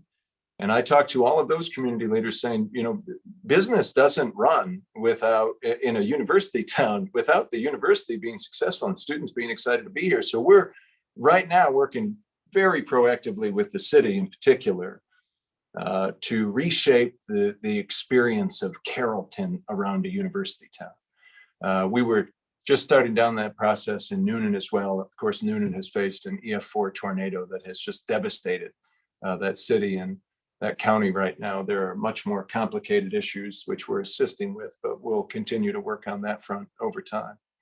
But the vision is very much one where everybody's contributing to a great university experience, both directly and indirectly. And then we stop thinking somehow just the one experience that we're providing a student encompasses the full value or the full impact of their experience. You know, I was with a student as we were at an engagement the other night and shared the fact that we've been working with local business owners so that, you know, in the fall, my hope is when a student walks into any business in Carrollton wearing a UWG t-shirt, people will thank them for being here. That's the type of, that's the hope. Belongingness is something we give people. It's not something that they discover on their own. It is something that we have to grant them, and we have to, as a community, make people feel intentionally welcome. That has to be particularly focused on students at the University of West Georgia. And in this particular case, you're absolutely right. Students of color are our greatest target audience because it's the one where we're seeing the weakest performance on our part as a community right now. So we've got a lot of things working. Dr. Fortune's not here right now because he's meeting with a group of students talking about these very same issues, actually. But that's going to be an ongoing process for all of us, and one that I'm proactively going after with our larger community. And there's a lot of very positive receptivity on that front. So all of you know. Yeah, thank you. One last question, and I think we'll close the floor to further questions just so we can take up some of the agenda items. But I think this last question is really important, so I'll just read it. Many alumni of color are concerned about the loss of the Chief Diversity and Inclusion Officer position. So can we please get an update on the plan to include diversity, equity, and inclusion positions within units or departments? Yeah, happy to. We would love, as you know, I believe that a three chief model probably would serve us best as a university. We've really had to get through the budget process and the legislative session to know if we were going to be in the position to do that. But in the meantime, we've been working very proactively on that front. In fact, I'm glad you brought up the alumni piece because that's the meeting I finished at 7 o'clock last night. First, we're going to put together a seamless integration team that's made up of faculty and staff at the university so that we can begin the work of really trying to achieve the desired outcome of seamless integration of diversity, equity, and inclusion to what we do. You know, we adopting an equity lens for all of our decision-making, investments and the like is easier said than done. And we need a cross-divisional group of people who are working on that, and that we're changing that group out from time to time. But there has to be an accountability structure with that too. And I'll tell you, that's where the alumni come in. So I've had lots and lots of discussion with many alumni of color from long ago and from very recently on this very subject. And I'm putting together, and I actually have alumni from the last 7 years who are really doing the work to put that group together. We're doing an external group, a President's Community Advisory Council, that's made up of UWG alumni that come from a wide variety of different times in terms of their time here at UWG. But also many of them are working in different types of professions, and DEI work is something that is folded into their industry or their work. We've got a couple of alumni who are doing that. One's a full-time professional on that front, and one it is included in her role in criminal justice. And by the beginning of the fiscal year, we'll have that President's Community Advisory Council that is then receiving the briefing on actions and recommendations that have been made to the president, actions that we're taking, feedback from students and the like, so that everything that we're doing isn't just internal, that it's also us taking action internally, trying to live up to best practice, trying to kind of move the university forward and make it more sophisticated in the most modern way possible. But also being held accountable by people who do not work for the university, and that's alums. Alums don't mind telling us where we're falling short and how it matches up to their experience. And they also have a tremendous amount of insight because they come in with fresh eyes. They're coming from a variety of different places and different lenses. I've found that type of counsel is a great accountability measure for institutions like ours. And I'm excited about the fact that we're going to be able to move forward with those two initiatives. The goal is to mature all of that into a chief diversity officer, a chief inclusion officer, and a chief equity officer doing, kind of working together as a team, but affecting three different areas of the university, one concentrated in student affairs, one in academic affairs, and then one in the office of the president. We just have to work through our budget pieces to be able to get there in the right way, because it doesn't make any sense to do that in an apologetic fashion. We want to make sure that we get it right, and we are building toward that. Thank you.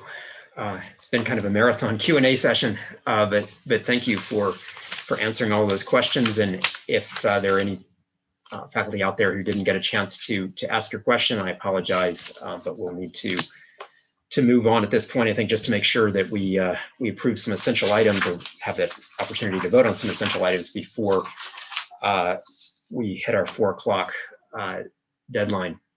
So I think first on the agenda is a package from the Undergraduate Programs Committee.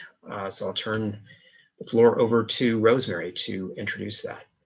Rosemary? Hi, everybody. All right, I'll just go ahead and get started because we do have quite a few items. Our first item is a new anthropology course, Anthropology 4121, Drugs, Culture, and Society. And this would add a new course on cross-cultural perspectives on experiences with mind-altering substances. And this will complement the program's new emphasis area on the anthropology of health. Very good. And as with all of the items from the UPC or GPC, if anyone wants to ask about any of those items or speak about them, just raise your hand. And I'll be happy to call on you, but seeing no raised hands, I think we are ready for a vote on Anthropology 4121.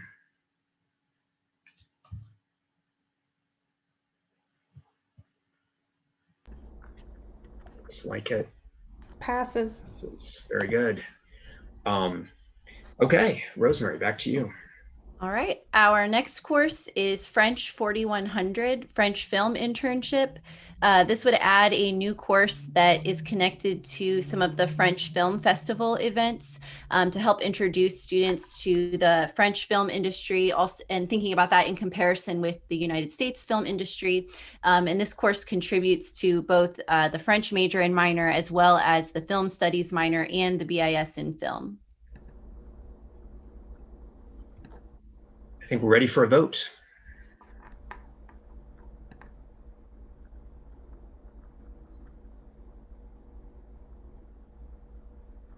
Passes.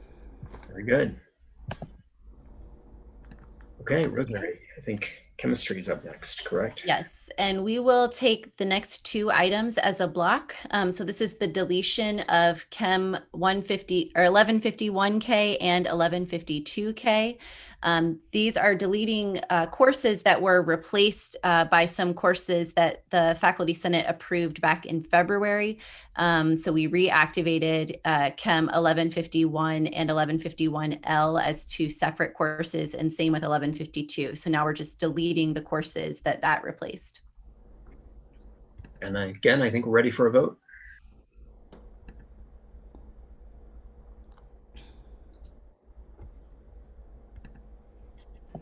Passes. Very good. Great. Okay, nursing, I think. Yes, and in nursing, we're going to take items 1 through 5 as a block. So this is adding 5 new courses: 3197, 3297, 3397, 4497, and 4597.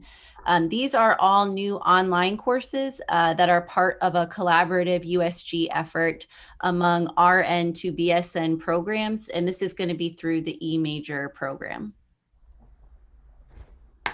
Very good. I think we're ready for a vote.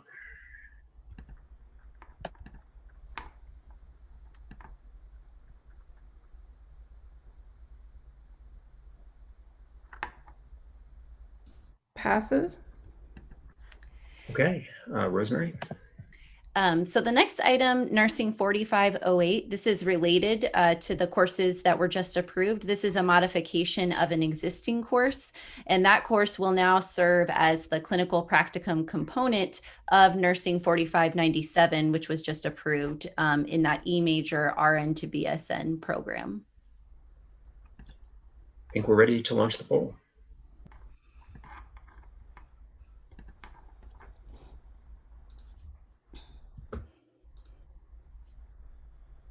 Passes. Very Okay. good. Okay. So items 7 through 10, we're going to take those as a block as well. 3200, 3300, 4090, and 4100. These are all 1 credit hour seminars, and the intention of these seminars is to provide personalized remediation for students to help them pass some specialty exams within the nursing program. And so these correspond to different exams that are taken at different points in the nursing program. I think we're ready for a vote.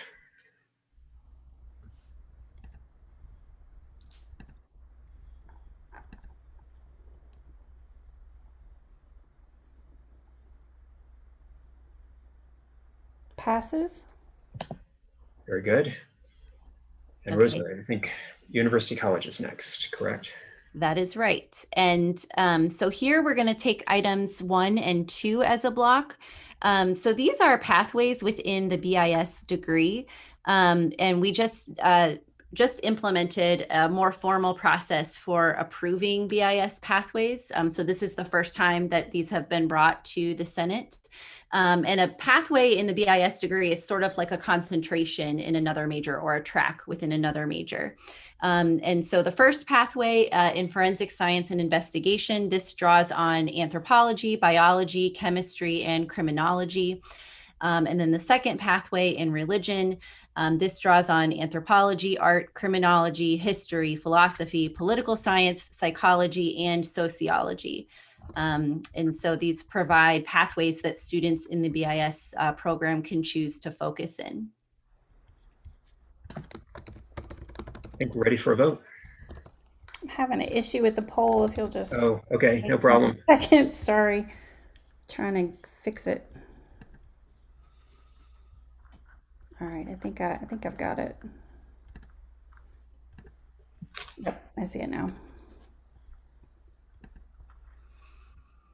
Some of the polls are missing. I don't know what's going on. It's because it was our last meeting. Passes, but I'm going to give it a couple more seconds.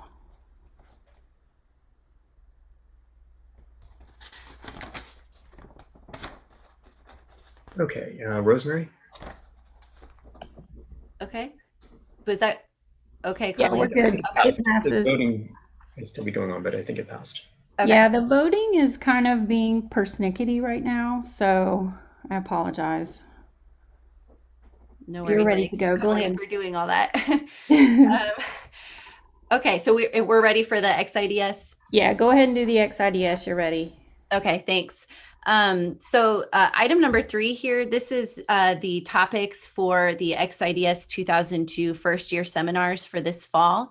And there are 59 topics to approve. Okay, well, seeing no questions on the 59 topics, I guess we're ready for vote. All right, hold on. This one is missing too. I'm so Okay. sorry. For some reason, some of the polls are missing, and I don't really know why. That's fine.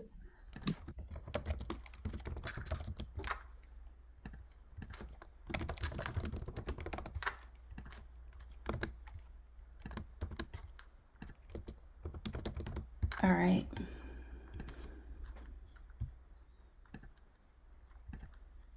Okay, let's see. I had to add it. Okay.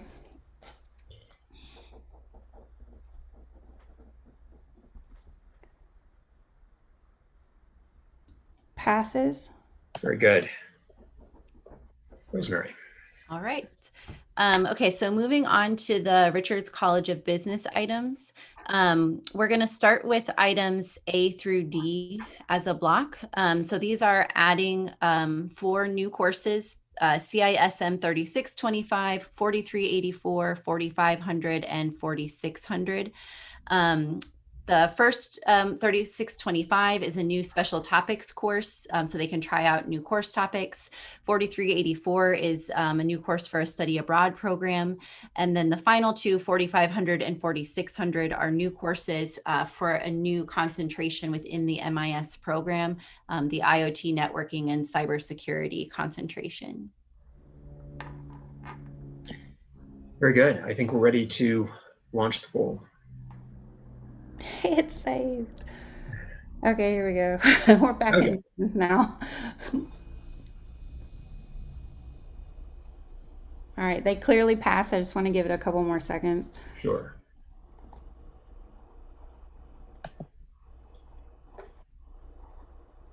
Rosemary, go to the next item from our colleague, yes. So these are items E and F we'll take together. E is a modification of the BBA in Management Information Systems. This is modifying the program to include 3 concentrations. So there will be the IoT networking and cybersecurity concentration, the enterprise systems and data analytics concentration, and then the traditional concentration. And then similarly, the modification to the BBA in management is to add concentrations. These will be the traditional concentration, as well as concentrations in human resource management, supply chain management, and small business management. Very good. I think we're probably ready to vote.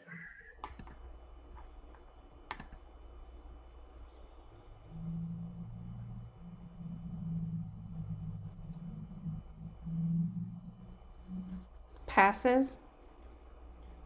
Very good. Okay. I'm actually going to skip down a couple to item I, the Management Information Systems minor. So this is a modification to an existing minor. It modifies the learning outcomes and then some of the program curriculum, basically for a more in-depth understanding of MIS in particular, and that's going to distinguish it then from the other 4 minors that are new that are being proposed. I think we're ready for a vote. Okay, this one is the minor modification.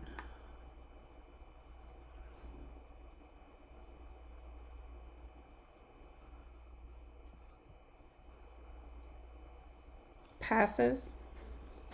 Okay, thanks. And so then now we'll take G, H, J, and K as a block.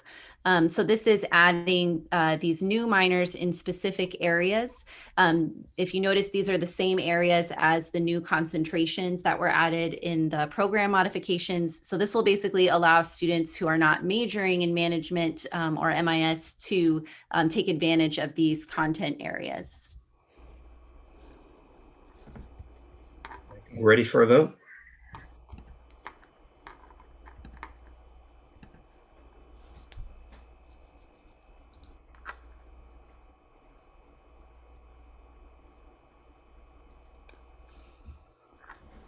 Passes.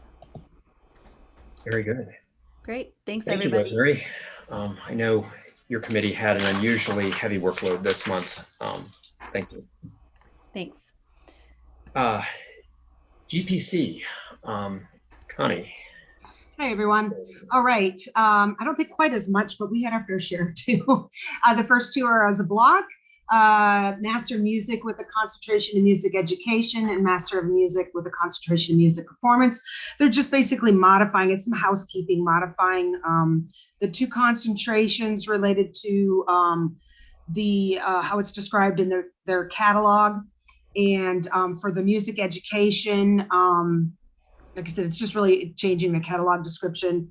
And then for the music performance, it's changing wording again, that although regarding their oral exams, that it may be conducted on campus, but may not. So it required them to be on campus. Now they're allowing the options for them to be on campus or not for those two. Very good. I think we're ready for a vote.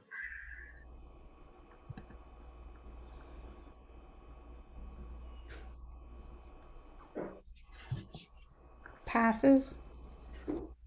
All right, the next one is a standalone certificate that is being developed or is being proposed as by the School Library Media Certificate in Instructional Technology, Media, and Design. The students who earn this certificate will be recognized by the Georgia Board of Regents Degrees and Majors, and the certificate actually already exists. It has, or the courses themselves exist. It has 3 courses and 3 core and 19 courses. And so they're just making it like an official standalone certificate now. Very good. I think we're ready for a vote.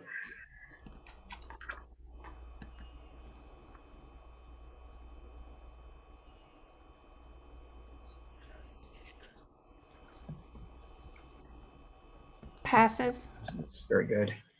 And Connie, I think we're ready for ARCOG, correct? All right. Yes. So the next two are actually similar. They, as you heard from the undergraduate program committee, they're extending areas in advanced networking, cybersecurity, also at the master's level. So they have 2 new courses that we're taking them together: CISM 5500, Advanced Networking, Switching, Routing, and Wireless. And then the other course is 5600, Advanced Enterprise Networking, Security, and Automation.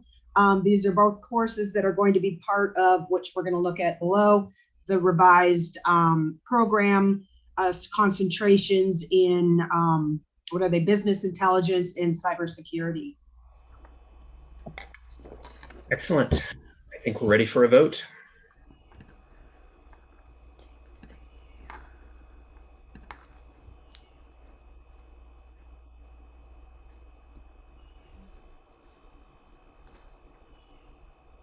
Give it a little bit more. Passes. Very good.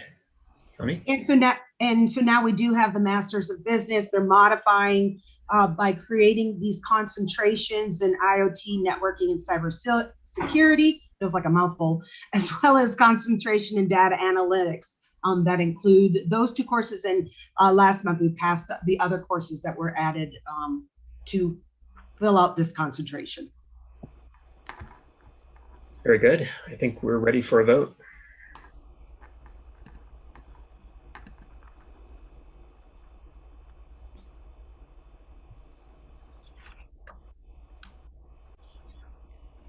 Passes. Okay, Connie? All right, so we're moving on to University College. We've got a new course, POLS 5222, Leadership in the Public and Nonprofit Sectors. And this is an elective course that offers some more nuanced study of leadership theories and their practical application in modern public and nonprofit organizations. It's desired, the need for this is to offer additional training with our public management, their training with their public management certificate program. So it just rounds out their certificate program, this new course. I think we're ready for a vote on that.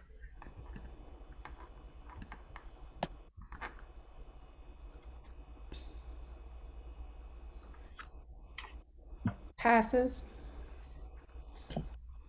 Very good. All right, I believe that it's 8. We've got now moving into mass communications. So as we had mentioned, they've got some new concentrations. So there are 8 courses: 6055, 6056, 6057, 6058, 6600, 6654, 6655, and 6684. These are all new courses being created to, like I said, to provide certificates, a couple new certificates under MassComm. And let's see, this obviously the first one is this topics course and can be repeated up to 6 credits. Pretty much all of these courses up until the capstone are foundational core courses. So they do have a capstone, as you'll notice down at 6655, to evaluate the culmination of the degree. And they also have a research methods and in digital and social media communication. And we're taking those all as a block. And I think we're probably ready for a vote.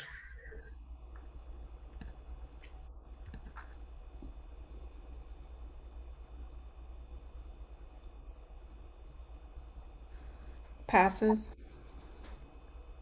All right, and I do have to clarify, I did say that those courses were for a certificate, and it's not. I was getting the business one mixed up with the MassComm. So this is actually a new degree. So they're proposing a new program, digital and social media communication. This is actually one of first of its kind in USG that emphasizes digital and social media communication, and it's going to be delivered 100% online.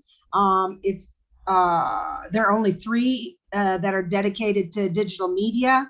And like I said, this one specifically is concentration in communication theory, strategies, and analytics. And their target audience is alumni from UWG. It was, so again, we're just voting here on new program. Thank you. I think we're ready for a vote.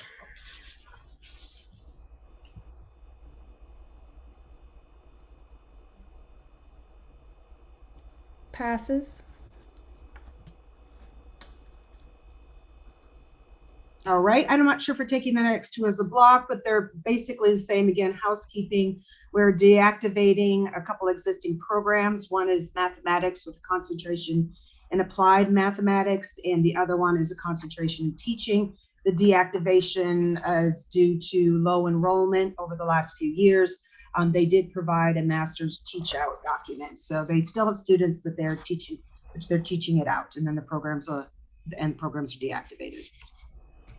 And then I guess we don't vote on those, sorry. And then the next 2 items are basically the same thing from the Department of Management for the revised program, Georgia Web MBA.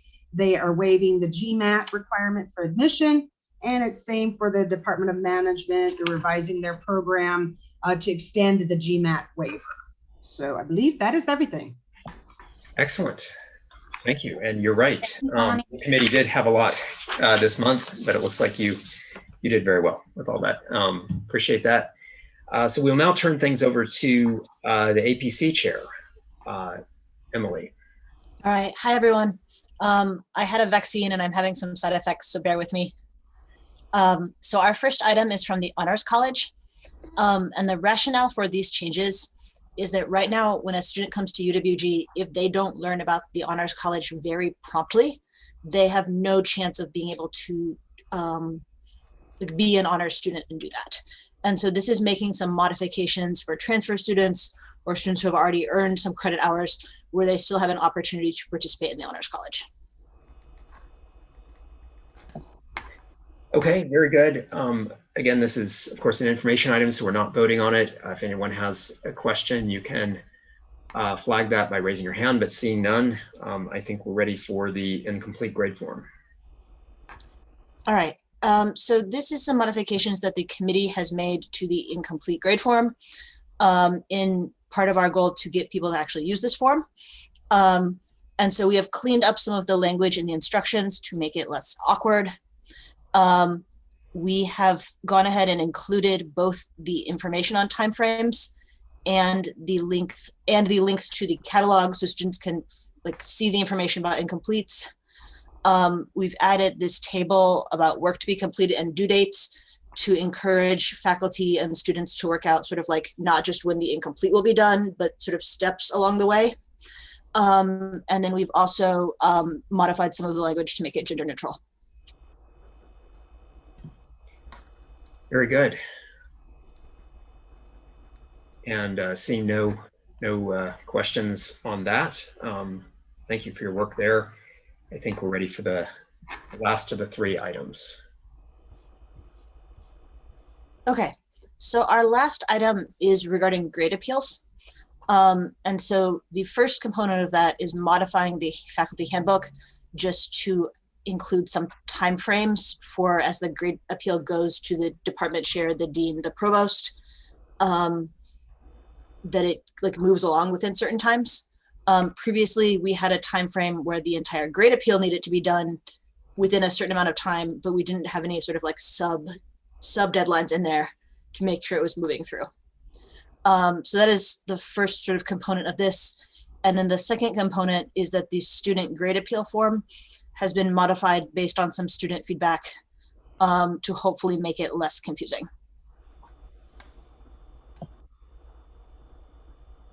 Very good.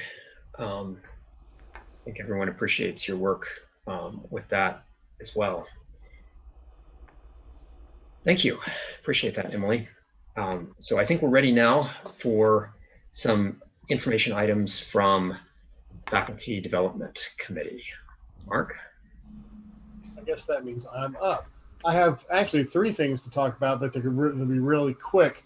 The committee has decided on faculty research grants. We awarded $49,541 to 12 grants out of 27 applications. Congratulations to our colleagues. From the eDossier committee, they want us to know that there is a new template for your eDossier coming around, complete with detailed instructions on how to use it. That was something that was discussed at every committee meeting. It's very important to tell faculty exactly how to use this eDossier program. So that is that's coming down the pipe. And lastly, Dr. Urban has been selected chair as the Faculty Development Committee for next year. Well, thank you, Mark. I know your committee took on quite a few projects this spring, and appreciate that. And I'm certainly very appreciative of Patrick's willingness to chair this committee next year. So, and thank you for the work that you did this year, chairing that. Well, speaking of chairing committees, Cale, I think you have a brief announcement about your willingness to volunteer for another year of heavy workload, I suppose. Indeed, looking forward to it, Dan. Thanks. So, of course, the information item is that Cale will continue to serve as chair of the IPC for the upcoming academic year. Thank you, Cale. And now we turn to some information items from the Facilities and Information Technology Committee. John? Yes. This year there will be an increase in the parking fees for employees on campus. The numbers shown for the amount of monies taken in for both year 2019 compared to that of 2021 are shown, as well as the debt service for parking spaces, operations, equipment, and staffing. And to come up with basically a coming across even so that there's no debt, overall debt, it has been suggested, well, actually, the model has been adopted that will be adopted that will base parking fees on pay salary. And so and this is going to be a sliding scale. So this is primarily that those who are making, who are on the lower end of the pay salary won't be hit as hard. And their fee will, at the very bottom, will remain at $15 per year. Whereas those who are at the upper end can be paying as much as $200 a year. And most of the people will be someplace probably between $50 and $75 a year. This is actually, even though this is a substantial increase, it compared to other universities such as Georgia Southern, Kennesaw, and so forth, is still substantially less, and provide a reasonable amount. I mean, still is fairly cheap in comparison to other institutions. And that also includes like Georgia Tech and Georgia State University and so forth. Yes, I think we may have some questions on that. So I appreciate this information item that indicates an increase in parking fees on a sliding scale. David, floor is yours. Yeah, I actually have quite a few questions. Colleen, would you go up to the previous page? So the revenues that came in has dropped $270,000. Is that correct? Yeah, I believe that's due to the fact that has to do with the COVID, I believe. Yeah, I would think. So do we expect that to come back up? Yeah, I believe so. That I'm not sure of what the expectation of how that's going to come up, but I imagine that as we get back to students coming back on campus, that will increase. Okay, so in the next section, it looks like what you're telling us here is that we've not lost any money, that we had a surplus in 2019 and we broke even 2021. Is that correct? Yes. And a part of this is due to the fact that we've had a reduction in the number of drivers on the campus bus because of the fact that with COVID, the number of students on the buses has decreased, and so have the number of drivers. Okay, but this is in relation to what faculty, asking faculty to pay an increase of 4 to 5-fold. Well, so I just want to make sure. So are any faculty riding the buses now? I think most of the buses are facilitating students, and they've increased certain routes to, I think, down in the shopping areas and so forth. Okay. And, so this doesn't really pertain to students, the numbers of drivers that were lost, right? I mean, this doesn't pertain to faculty, it pertains to students. Yes, okay. That's right. So this is overall debts of service and everything. So Colin, would you scroll down a little bit more? So I want to look at the comparable schools that you picked to compare us to. How many of those schools have a parking deck? Now that I can't say right now, but I do know that as far as the cost for parking at with parking decks are considerably more expensive. Now, these numbers were provided to me by Wade Crenshaw from Department of Parking Services and Transportation. Okay. Yeah. Would it surprise you that at least half of those schools have parking decks? No, that wouldn't. Parking decks are expensive, right? I mean, from what I understand, they're about $20,000 per parking spot is the cost to build one. Most of these schools have one. We don't.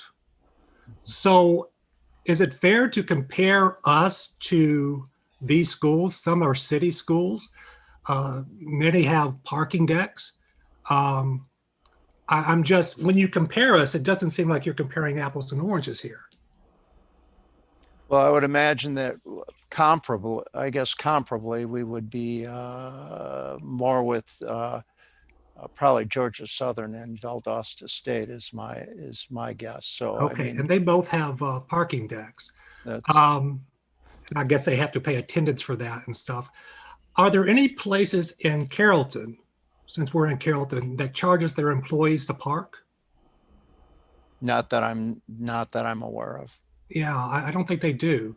Would you scroll down a bit more, Colin, to the next page?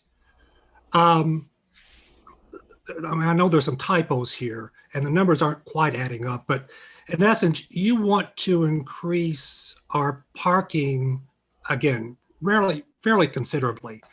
And I'm just trying to understand why, because these numbers are close enough that you're seeing an increase of 47,000 in revenues from faculty by increasing this revenue, correct?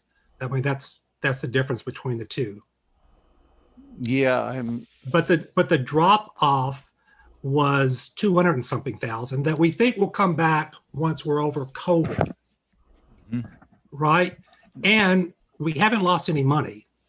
I mean, we either broke even or had a surplus. So I'm just trying to get to understanding. Oh, one more question before I pursue. This is capped at 250,000. Now there are some employees that make more than 250,000 a year. Mm-hmm. Why aren't they included? I don't know. I mean, this was the model proposed by Wade Crenshaw, and the numbers, as you can see, the numbers in the second column.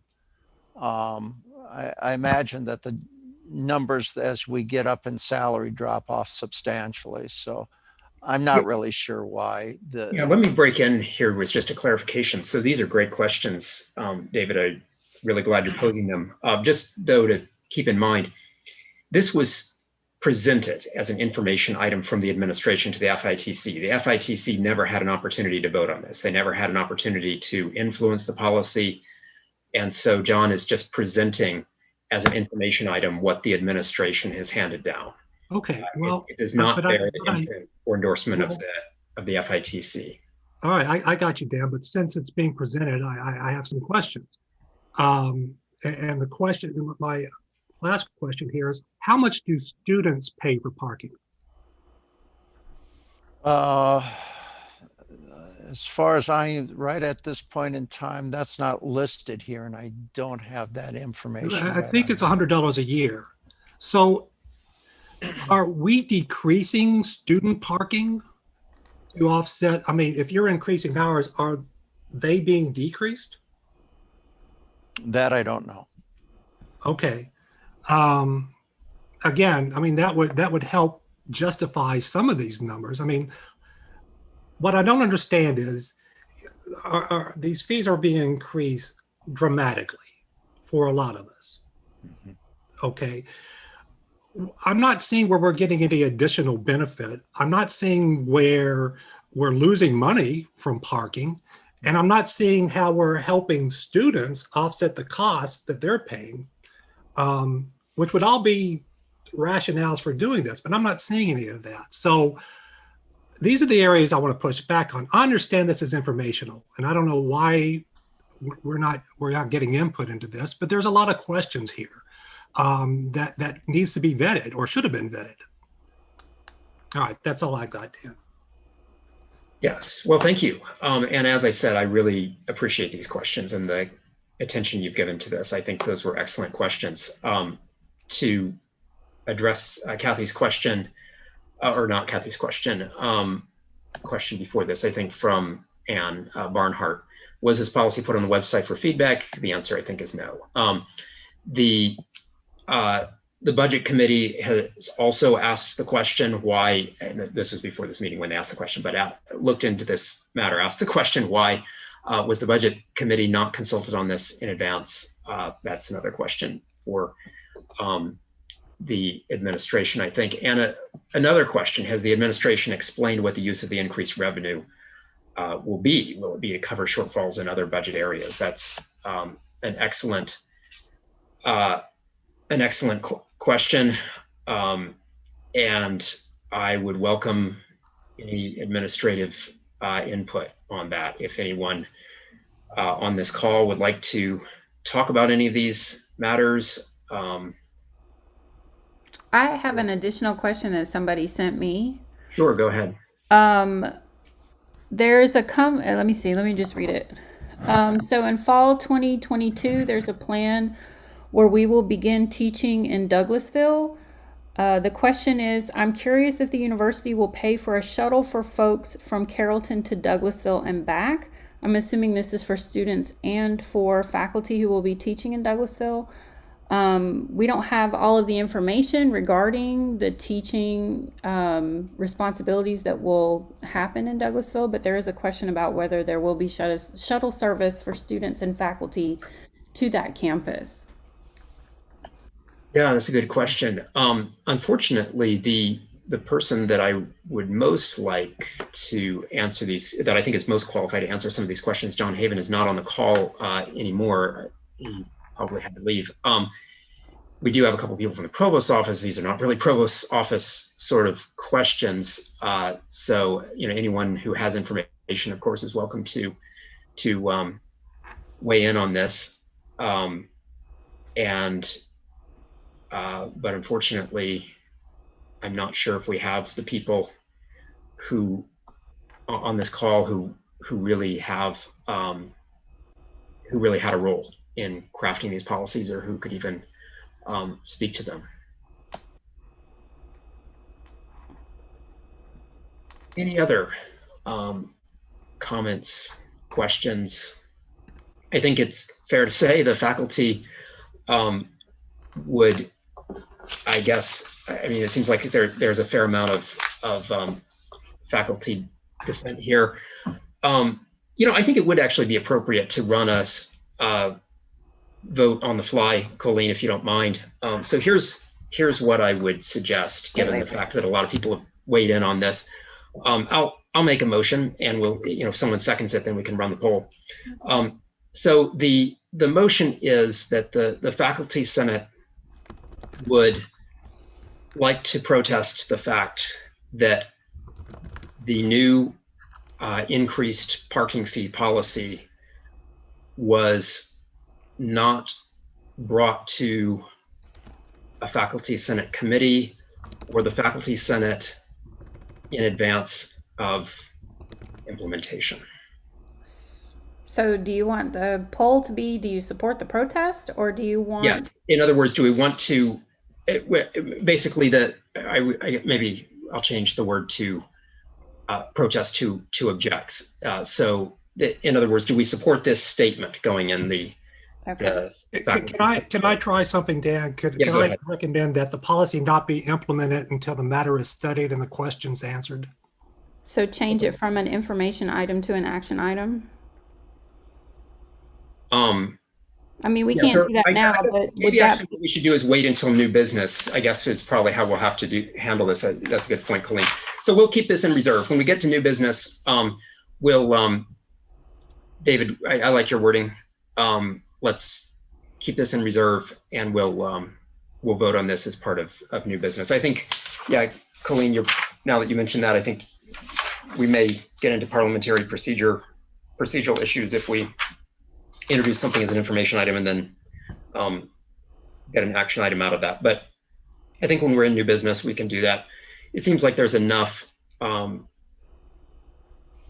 guess, enough dissent or questions coming in the comments that people would definitely like to discuss this further, or have some questions that they would like to get answers to. So we'll come back to this new business. And now I think, John, you have one more information item for us, which I'm sure will not be controversial. Go ahead. Okay. In the upcoming year, the Yvonne Fuentes will be chair of the Facilities Information and Technology Committee. Yes, and thank you, Yvonne. We very much appreciate your willingness to serve there. Angie, actually, we may have a substitute for Angie, I think. No, I'm still here. I waited till my. Okay. We appreciate that. Okay. Yes.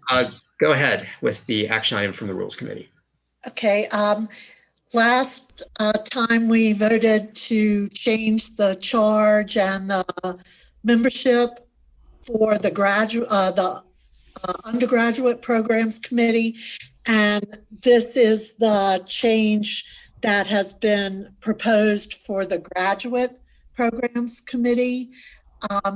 They added equity to their purpose, and they changed it to reflect the reorg of the university. And we just want to get this approved. We are going to wait to send all of these to the first general faculty meeting. And just a quick reminder that I need the new purpose and membership from the other committees, please. But if we could vote on this.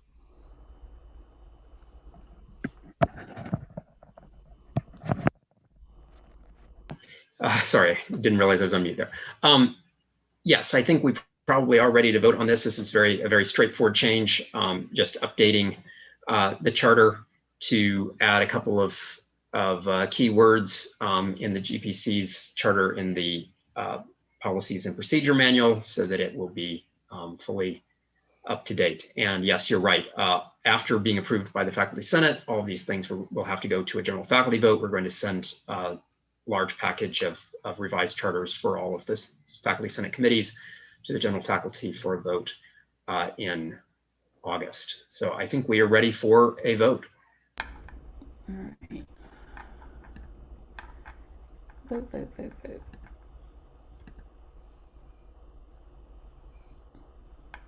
Do you see it? Yep, you see it. Passes. Very good. And then the last thing is an information item that I will continue as the chairman of the Rules Committee into the next year. Thank you, Angie. We know this is not an easy job. Rules Committee always has a lot of work. So thank you for once again volunteering. Thank you, Angie. Yes. Well, I don't think we have any old business this month, but we do have several items of new business. And the first of those has to do with the format for our Senate committee meetings next year. So earlier this month, I proposed to the executive committee that we continue with the Zoom format or equivalent online format if we find another program besides Zoom that we want to use at some point, but continue that for another academic year. And the executive committee voted unanimously to allow the Faculty Senate to vote on the issue. As I said to members of XCOM, there may be some disadvantages with the Zoom format, but I think the advantages far outweigh the disadvantages. Obviously, the reason that we began using first Google Meet and then Zoom for Faculty Senate meetings was because of COVID. And yet, once we started doing that, there were other advantages that maybe we had not foreseen that quickly became apparent. So two of those major advantages, I believe, include vastly increased participation. So not only do we have near 100% attendance rates from senators this year, so somewhere well over 90% each meeting, but we also have numerous people who are not senators who regularly tune in, many through Zoom, dozens of others, and times even up to a couple hundred others through our live stream. And that was something that was simply not possible to have before when we had in-person meetings. So that increased participation, increased faculty engagement with the work of the Faculty Senate, I think has been really important. The second major advantage to the Zoom meetings has been the fact that they're recorded. And Colleen and I have regularly used this feature when Colleen is compiling the faculty minutes, and then when Colleen is compiling the Faculty Senate meeting minutes, and then when I am reading those over. We certainly look at the recordings when necessary, consult with those recordings to make sure that we get something very precise. And so I think the accuracy and detail included in Faculty Senate meeting minutes has increased with Zoom. Obviously, for decades, we've taken minutes at faculty meetings and faculty senate meetings without having recordings. And so that can be done. That's the traditional way to do things. But now that we have these recordings, I think it's allowed for a greater degree of accuracy and transparency. And that, I think, is something that we would want to continue.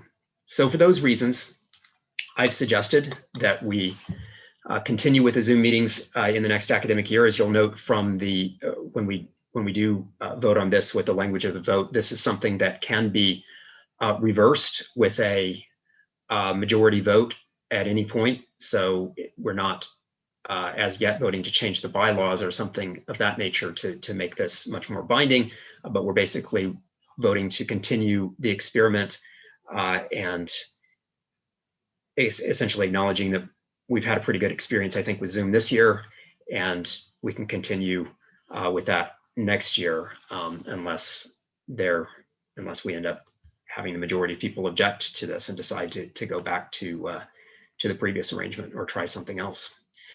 So I will make a motion that we adopt the resolution to continue with the Zoom or equivalent online format for faculty senate meetings for the 2021-22 academic year. Is there a second to that motion? I'll second that motion. Okay, very good. And if there's any discussion, people can raise their hand, but not seeing any, I think we're probably ready to. David still has his hand raised? Yeah, David. Oh, it's gone. Okay. Hey, David screwed up. Okay, I think we're ready to launch the poll.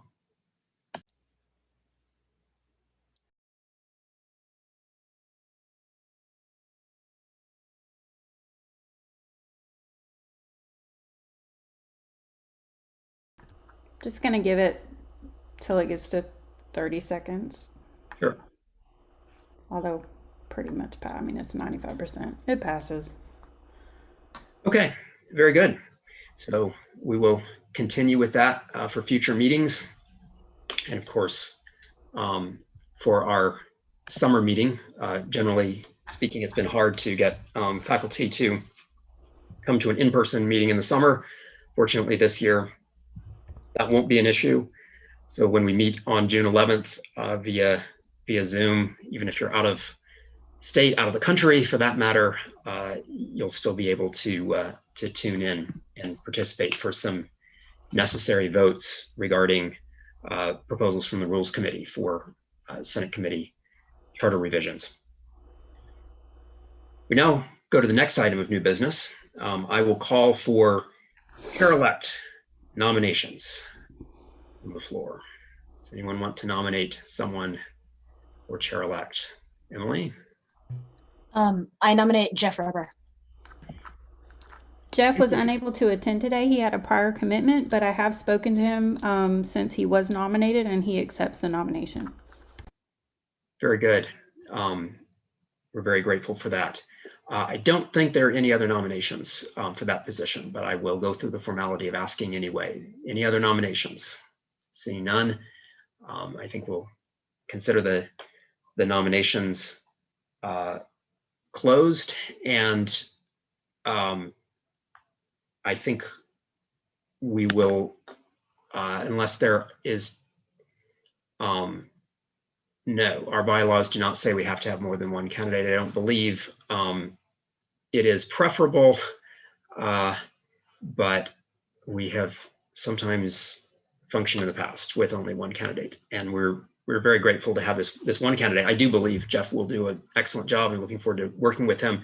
And I do think, once he actually becomes chair, the Senate will be under very good leadership. But I am grateful that he was willing to serve. I know it's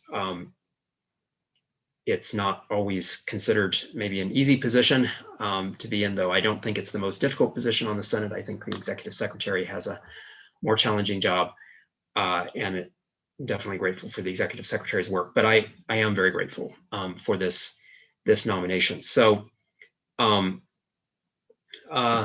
well, let me see. I guess we should look up in the bylaws, I guess, just, You don't need, there's no vote here. Yeah, right now, I think Senate just accepts the nomination. The vote is by the whole. right, the vote is by the general faculty. Do we have a vote from the faculty senate to accept the nomination, or is it just a presentation? I think just a presentation. Okay. Okay. Well, that sounds good. So we don't really need to look this up immediately, but I do appreciate a couple of people bringing our attention to what may be in the faculty senate bylaws. I will look at those again. I've certainly been wrong about the content of the faculty senate bylaws before. So I will search those. And of course, if any of you happen to find the information before I do, you can forward it on to me. If we do end up with that requirement, I guess we'll figure out how to deal with it and see what we can do. Let's go on to the next item of new business, which is this vote on the parking fee, the response to the parking fee proposal and we'll use the language that David Nickel proposed. Okay, hold on. What was that language again? Is it in the chat? Can I just cut and paste? It's not in the chat, although. No, I'll give it to you again. Okay, cool. Recommend that the policy not be implemented until the matter is studied and the questions answered. Policy not be implemented. Just type it until the policy can be studied. What was it? And then presented? And the questions answered. And questions answered. Okay, the Faculty Senate recommends that the policy not be implemented until the policy can be studied and questions answered. Yes, no, I abstain. And it's anonymous. All right, I'm ready. Let me get back over. Are you ready? Yeah, I think we're ready for a second. Would someone like to second this? I'll second it. Okay, thanks, Tina. And I think we're ready for the vote. Okay. Come on. Are you serious? Oh, wait, there it is. Oh, man, Zoom hates me today. All right, poll is launched.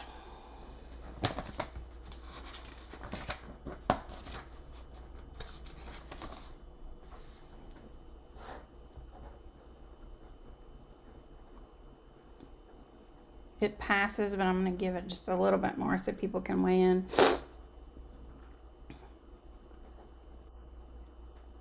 Very good.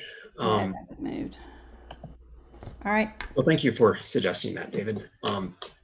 Okay, so we do have language from the bylaws that shows that you need 2 nominees. So I will propose this, and I guess we probably should have. I should have looked at this more carefully.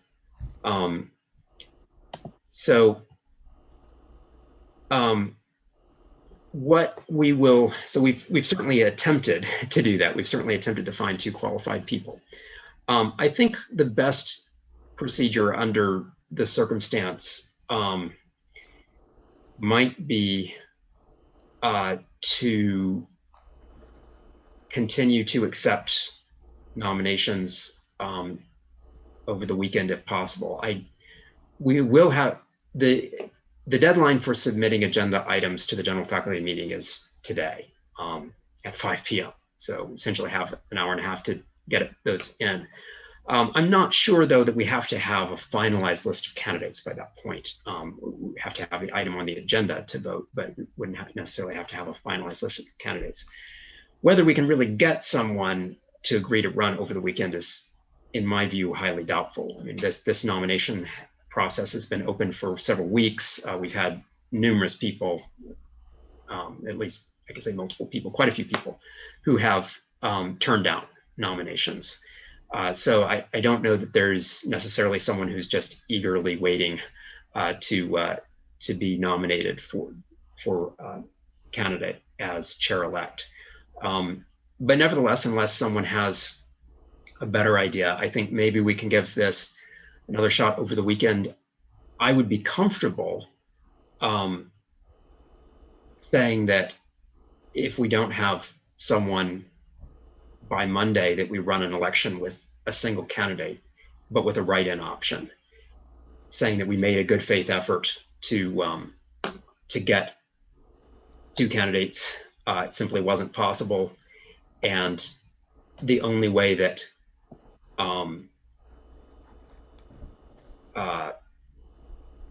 we can proceed is with this. I think there may be some ways to work around this. I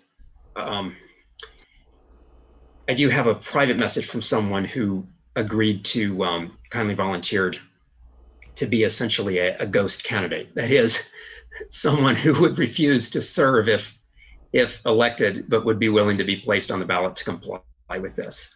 And we may take the person up on that offer if there are no objections.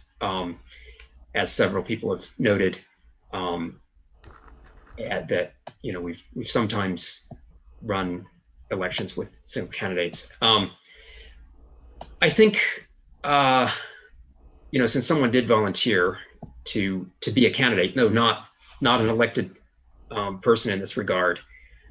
I mean, that's a possibility. That might be the closest that we can get to compliance with our bylaws. And I do believe, of course, that we need to follow our bylaws as closely as possible. There are moments where it's difficult to find a way to do that, but I think this might be one possibility. Any other discussion of this?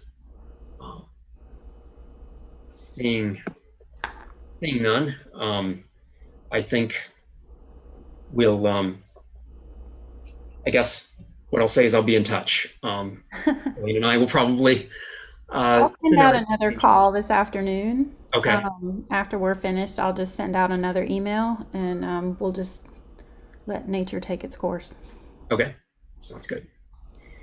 Well, I think we are ready for an update from Angela for General Education Assessment Committee. That's actually me. Angela got her second dose yesterday, and she is down for the count. Okay. So she asked me if I would read something for her that I could share, and we'll make sure that they get into the minutes. Okay. Yeah, go ahead. So the first thing she wanted to express was that please read through any request emails that have been sent to you regarding assessment and artifacts, and please contact Angela or Amanda Thomas with questions or concerns that you may have. The deadline to submit blinded artifacts is May 15th. Please contact Angela with questions or concerns. If you teach a class in area B1 and have an oral presentation as part of your general education assessment assignment, please look for an email today or Monday with a streamlined method for reporting student performance on these presentations.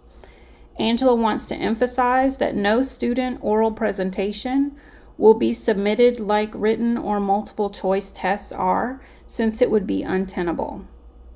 Instead, professors will score using the B1 oral rubric and submit scores, and they only need to do so for the sampled students found in the original request email that was sent out 2 weeks ago. She continues to add her thanks for all of your help and your collaboration and your goodwill as they move forward on this endeavor. And we hope you feel better, Angela. Yes. Thank you. John, I think you have something to present. Yes. Thank you, everyone, for your time. I will be brief. For those of you who don't know me, I am Sean Isaacs. I run the campus radio station.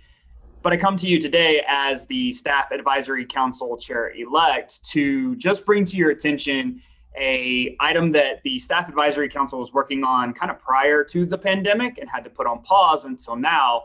But now, as we start to see some light at the end of the tunnel, we have created the affinity groups. This is open to everyone on campus, faculty and staff. There may be even some later on that include some students that's being discussed. This is all brand new, so there's a lot of things that are being discussed among the staff advisory. But again, wanted to bring that to your attention. In your agenda, you do have a link, and that link will take you to a page on the WorkWest website where you can see some of the groups that are already started. These are groups that are in motion. They're being started. Some are coming back, like the alumni campus employees. That is something that was around and now is coming back. You can fill out the form, which is in that paragraph, if you would like to create something and be a leader of a group, or if you're just interested in being a group. And then more importantly, if you are aware of groups on campus that you either might already be in or just know about them, we'd love to know what those are, just so we can have locations for all of us to just kind of come together again and be social and enjoy what brings us personal joy. So I am happy to field any questions you might have about affinity groups at this time. Any questions for Sean? Seeing none. Thanks, Sean. Appreciate it. Thank you so much. We do have another announcement. Cynthia, you are on the Help West committee, and I know you sent me something that earlier today that you wanted to make senators aware of regarding the work of Help West. If you'd like to go ahead and make that announcement, you can. I can certainly read what you've sent me if you prefer, but it might be good just to turn the floor over to you to make a brief announcement on behalf of Help West. Hi, I'm Cindy Wadlington, and I'm a member of the Help West Committee. And in order to serve our faculty and staff and all employees at West Georgia, when there's a need for emergency funds, we are trying to raise, or we're working on a project to raise money. And it's a cookbook, a West Georgia cookbook, and we're hoping that everybody on campus will participate and add a recipe that is a good family recipe, and you can give a little bit of background about it. And there will be an email sent to you with a template of the recipe in attachment, and we would really appreciate it if you could be involved in this. And then we hope to compile it by the end of the spring semester and work on it this summer and have it ready for sale in the fall. So you'll be receiving an email about this. I hope everybody will participate. There'll even be a children's section, which will be wonderful. The Early Learning Center and the art department also will be involved in illustrating our cookbook. Thanks. Very good. Thanks, Cindy. I think Ann Barnhart has an announcement. Ann? And I also want to thank people for voting to have these on Zoom, because then I, as a non-senator, get to keep giving you my opinions about things. So, but this is more of a fun announcement. So it should be in Monday's Provost newsletter, and it'll be on our social media. So please watch for that. In an effort to just help students have a little bit of cheer, and also faculty and staff around finals week, my department in the library is going to send petgrams. So you'll have a form that you can fill out, and that's just sending a colleague or a student a silly picture of a pet, wishing them some fun and good luck in finals. So just wanted to let you know that, so you don't ignore it. It's just to try to help our students connect a little bit. So thanks for helping us help our students. Very good. Shelley, I think you have an announcement. Yes, thanks, Dan. If you want to have a laugh at corporate culture or customer no service, the University of West Georgia Theater Company will be streaming its last production of this season called The Verizon Play by Lisa Crone, who also wrote the book and lyrics for Fun Home, the musical. So that will be April 28th through May 2nd. So we'll send out we'll send out announcements through email. Thanks. Very good. Well, thank you, everyone. I know it was another fairly lengthy meeting, but I hope informative, productive. Best wishes, of course, for the end of the semester, finals, beginning of the summer, and we'll be in communication about this, I'm sure, before June, but just keep in mind, we'll come back together for the next meeting on June 11th. So enjoy the month off, at least a month off from Senate meetings in May, and look forward to seeing you in June. Thanks. I think we're adjourned. This is a record for us, by the way. It is 3:45 and we are adjourning before 4 o'clock. I just feel like we need to mention that.